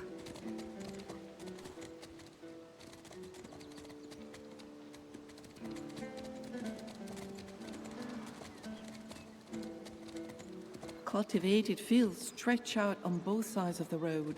The grain is heavy and ripe. The harvest is near. 4 archers and 2 horsemen are posted in front of a large stone bridge. They seem ready to use their weapons. One of the horsemen stops the newcomer. "Halt there, sire. We are blocking this bridge. Who are you, and what is your business here?" We're here to talk. The I passed rider a returns the henbane. greeting and says his name is Landry. What you doing here? Landry starts to laugh. "Well, we are 2 knights leading a group of mercenaries paid for by the master who rules in these parts to cut off all access to the capital and to rob all the merchants we come across." Does it pay well? The mercenary nods enthusiastically. They are making their fortune from convoys loaded with precious metals, jewels, and richly crafted religious objects. How long are you going to be here? They will stay as long as Gromer wishes it, since they get a bonus for every convoy they take down. Do you need anything? The mercenary pouts. "Alas," he replies, Though the Castellan supplies us with food, we are sorely lacking in wine. We would always drink more than we are given. Okay, The sorry about thwarted that. expression on the mercenary's face betrays his misfortune. So, I can do wine now, or I can go try to poison him, and that sounds more exciting. So let's go Our see if we hero can do takes that. leave.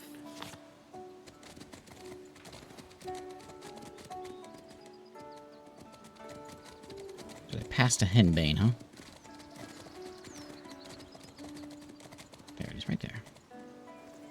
So we have to take these back over to the herbalist. We'll have him whip it up for us, and we can go poison these guys. Our hero finds us.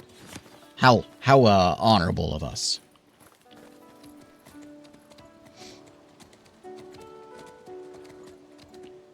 That's one. There's gonna be another one though. We need 3 of those things.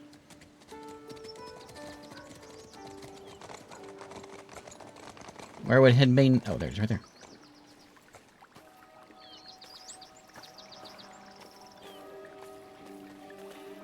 Finding and pick. Okay.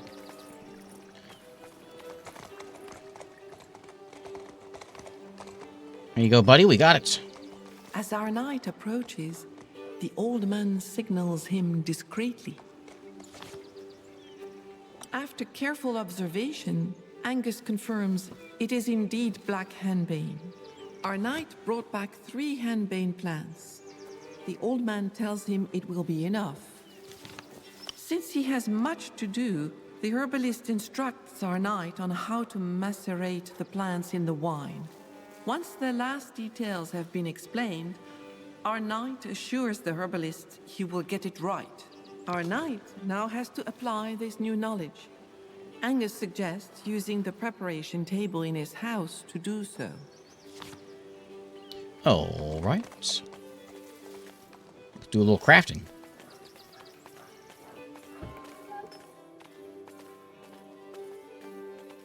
So...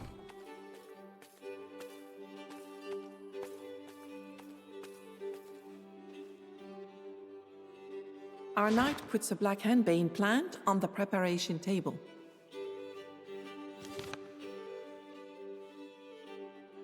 There are now 2 plants lying side by side. I see. The right amount of henbane has finally been collected on the herbalist's table. Our hero places a cask of wine on the table in Angus' house. Nothing wrong with doing a little poison. And then do we have one of these? No. Click it. This is the table Angus uses to prepare the henbane infusion. Okay, let's do it. Any of us know what... Anyone ever heard of medicine before? It's like Urian has.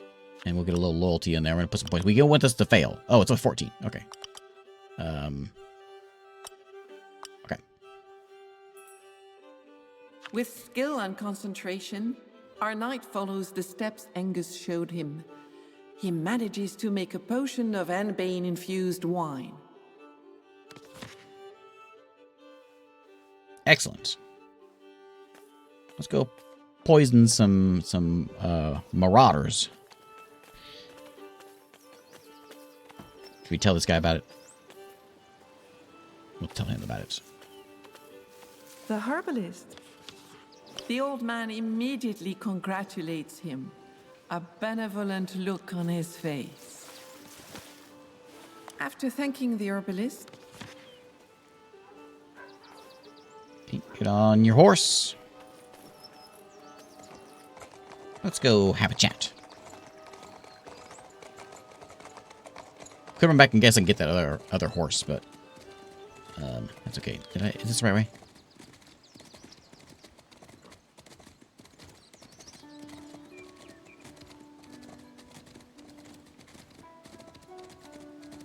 No. I thought I remember going down, but I couldn't remember. It's getting late. It's bedtime. Have a good one, Skull.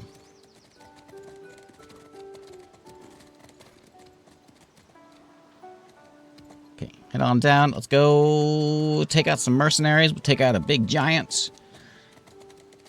And then we'll all gather around a round table and see how great we are.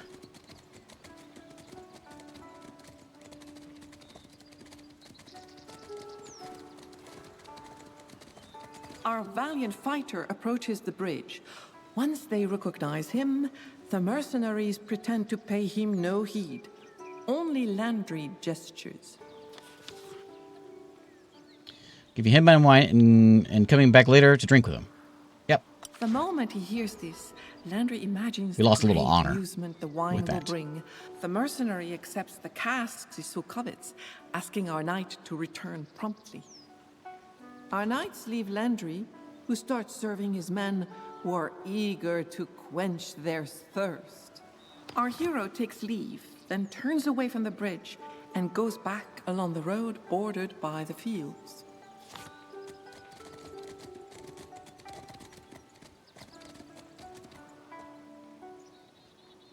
Okay. Do we need to, like, go check on him? Or are we going to put this way? Our heroes are amazed by the effects of the wine infused with black henbane. The mercenaries' drunkenness seems extreme, their sense dulled, and their reason deeply altered. Angus did not lie about the plan's strength. To battle! The mercenaries are surprised to be challenged. They do not seem to fully understand what is happening, struggling to get up and groggy from the strange drink they ingested. They launch themselves into battle as best they can. I thought I might just kind of skip it. Okay. I'm going to go right up here and I'm going to do a little charge.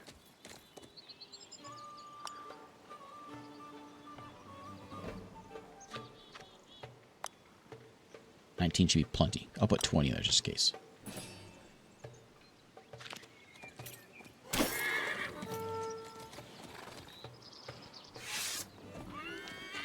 One down. Well, one horse down, I guess.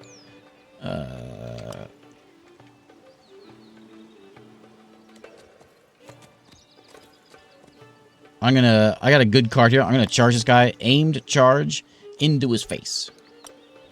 And I'm gonna put everything into it.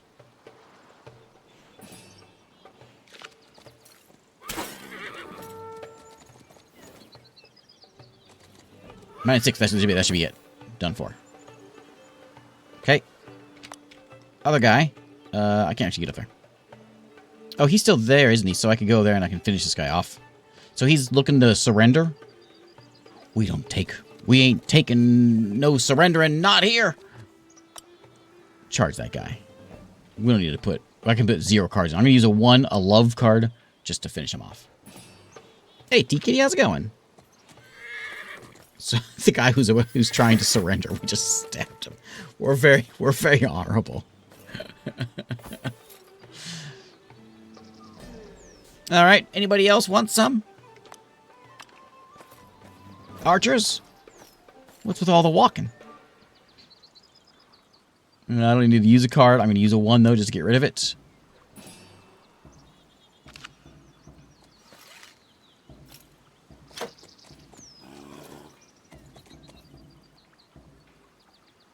Again, I'll use my low ones.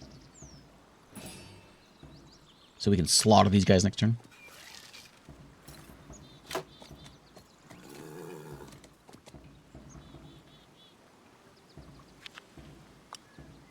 If I do enough, I'll do that. That should be enough to... Oh, that's just defense. Never mind.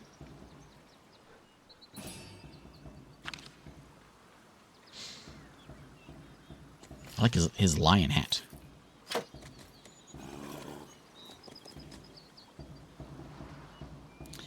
Lost 3 honor. 1 for combining attacks on a knight, and 1 for horseback attack on an unmounted knight, and 1 for attacking an unarmed knight. Yeah, whatever.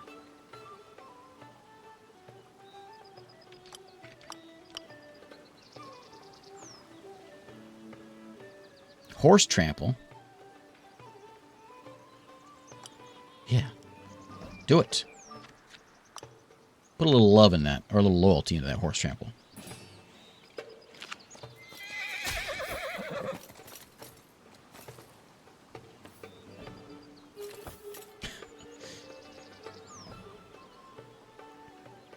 I don't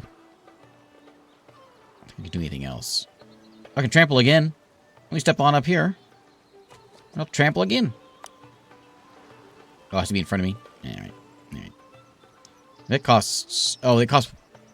No, it costs 1. I guess I can't do him, though. Okay, just move up here, then. And then we'll have you... up here. And let's just stab that guy. Stab him with love.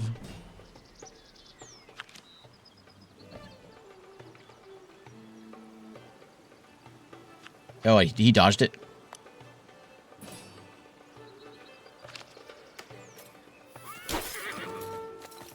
Looks painful. Right in the face.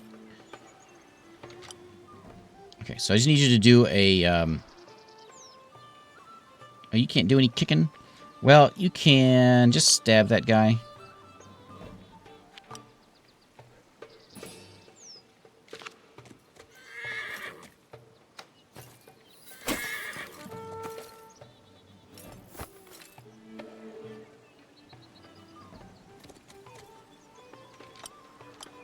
Okay. Now would be a good time to be surrendering, buddy.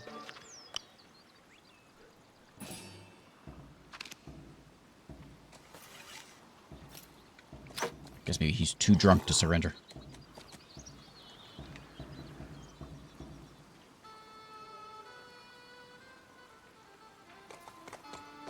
He got a lion head. He's got to go out and he got to do it in style.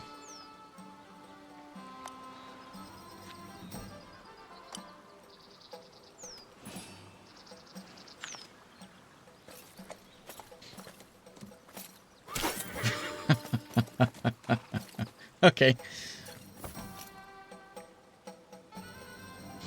Oh, yeah, glory goes up. Prowess goes up. Vocation goes up. Rendered clumsy by the drink, the mercenaries are taken down without difficulty.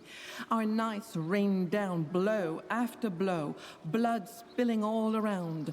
Thus, the mercenaries succumb in this spectacular, gruesome battle. Mm-hmm.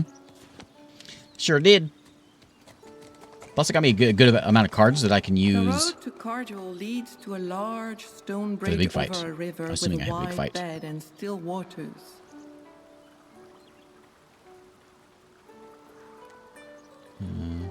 Can I over here? Maybe I need the horse before I can go over.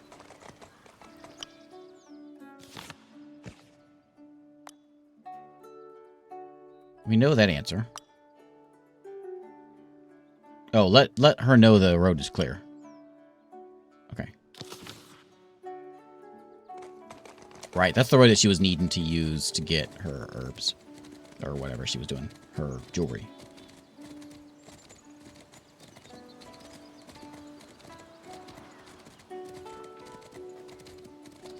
What a unique, what a strange game. But I don't like it. I'm liking it a lot. It's really weird, but I think it's very different. I don't know if it's just the playing something very different in me that likes it so much, or what. Our knight walks up to Emelind with a sure step. Delighted, she cries out at once, "Sire, is it true the road to Carduel is now open?" Could be just because I'm letting the game do the talking. The craftswoman is very happy. To thank our hero, she offers him her most beautiful mirror. Thanks. She adds, "Wait, sire. You have proved your virtue. I will tell you all about Lady Matilda, the horse by the pond, and the ghost knight." You told me this stuff earlier. The goldsmith leaves food out every night in the woods to help her friend. The lady had to hide in the place where she used to secretly meet her beloved. As a precaution, Emelind has refrained from looking for the exact location of the hiding place. And that horse? The animal ran away at the very beginning of Gromer's attack on the castle. It could probably be of great help in finding Lady Matilda. Ghost? His name is Gillen. We know. He was the former Castellan's favorite knight and Lady Matilda's beloved. He fought with uncommon valor before perishing at Groma's hands when the castle was captured. What do women most desire? Emmeline thinks for a moment before answering. Women desire to be admired and well known by all. Our knight thanks Emmeline and different. leaves her to go about her business. Okay, so that means we can go out. I gotta help Tebow, and I gotta find Matilda is what we need to do now. I think it may be time to call it a day, though. I'm getting tired. And it is my bedtime. So this might be where we end it. We can go out by grabbing a horse. That'll be a nice high note. I mean, slaughtering some bandits. That was or mercenaries, I suppose. That was a high note, for sure. But, you know, the horse is right here. Who has it? Oh, whoops. Our knight is in no hurry, as he does not wish to frighten the magnificent steed.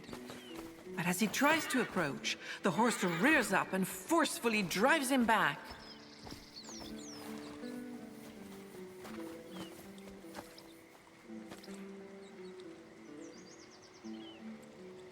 Who has the... There you are.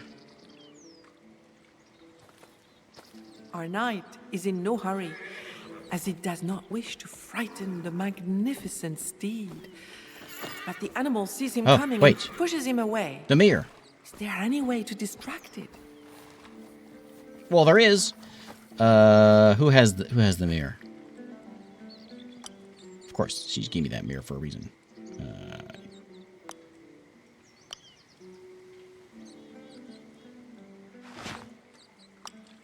Okay, so now give the mirror to the horse. To show the steed the mirror without frightening it, our hero places the object neither too close nor too far. The horse is immediately attracted and approaches without the slightest fear. The steed is absorbed in contemplating its own reflection. Bridle that horse. This is the perfect time to capture it. Okay, difficulty 16, we got it. With ease. Our knight takes advantage of this to get closer, moving cautiously, and expertly slips a bridle onto the horse. Hey. Forget that other dumb horse I had now. I got a cool horse. Sorry, buddy. I mean, you got a cool yellow thing, whatever. But, you know. Sorry. So now that I've got the horse, I just gotta go help out. Oh, I gotta help out. Oh, Matilda. The horse is supposed to know where Matilda is. Yeah, barding. That was it called? Sounds right. Our heroes take the road leading to the dead end. Suddenly, the fairy horse snorts and stomps. He has just found a passage through the rocks.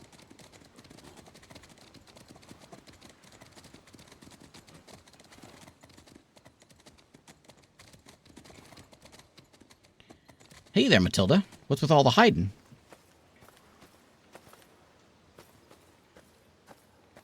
Our knights enter the huge opening in the stone.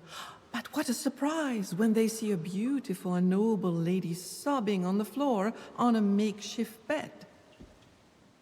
The woman cries out, "Who goes there?" Me. Somewhat reassured, she returns our knight's greeting, saying, "My name is Matilda. I had quite the fright when I saw you enter here." His sad face lights up for a moment. Our hero must have spotted the cave thanks to Bayard, her fey horse. The steed knows the path here by heart. Wouldn't have found you without my horse. She's happy to know her horse escaped Gromer, and yet he reminds her of her dead father and of her late beloved. So anything new here? Matilda knows no more than what Emmeline has written. Seeing the ring, the lady Ring scares her. What about this Gromer fella? woman, overwhelmed by emotion. She can't talk. Matilda begins Ghost to Knight, cry my beloved sorrowfully Gillen. for her. He didn't remember The anything. lady sighed. He is more fortunate than she.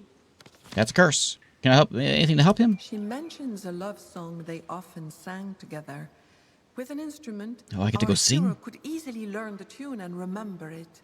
She adds, if this does not work, nothing can. The lady wipes away the tears that bead along her lashes. Then she thanks our hero, telling him he is the most virtuous man in the world. That's me. What about your sister, Matilda, friend? distressed, begins. My poor friend. She is the most intelligent person I know. She was supposed to advise me in the Castellani, but then that fateful evening came. I'm guessing that may be the instrument. I could over here. What happened? Matilda pales even more. She can't speak about it. I'll ask about the Council of Village Women. Smiles a moment and says, that was indeed a wonderful undertaking. There was harmony among us all, and we acted together for the prosperity of the village. But that time is behind us now. Our knight thanks the lady and leaves her in her stone refuge. Is that a thing I can pick up? Or is it just light? It might just be a light. Oh, that's just a light. Okay. Let's call it a day. This is Legends of the Round Table. It is on Steam. It's been on Steam for a little bit. A few days, maybe a month at most. I will show you the Steam page. I was hoping we get to end by like a nice giant killing, but that's okay. That's okay. Go play some music, get his memory back. Yeah. Figure out what woman went. But let's go ahead and main menu. Of course, that's just one of the quests. So then he goes back to the round table, and then we get to do different quests and sort of level up our guys. And it seems like there's a lot more fighting, like more army-style fighting stuff in there. From what I can tell from the Steam page here. Yeah, of course, hand-drawn stuff. So there's that fight. There was one I saw in here where they're like fighting. There's the giant fella, like fighting a dragon. I think I saw it. Maybe it was in the trailer. I saw it. There was some dragon fighting going on. I saw it in there. Anyway, there is Legends of the Round Table on Steam. What day would that come out? March 31st. Artifice. Have they made anything else? Conflicts. I don't know that one. Revolutionary Space Battles.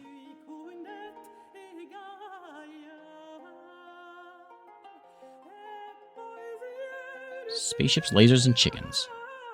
Interesting. That's a jump from that to... Alright. Anyway. There's Legends of the Round Table. Thanks for watching. Thanks for hanging out here and keeping me company tonight. I'll see y'all next time. We'll play something else.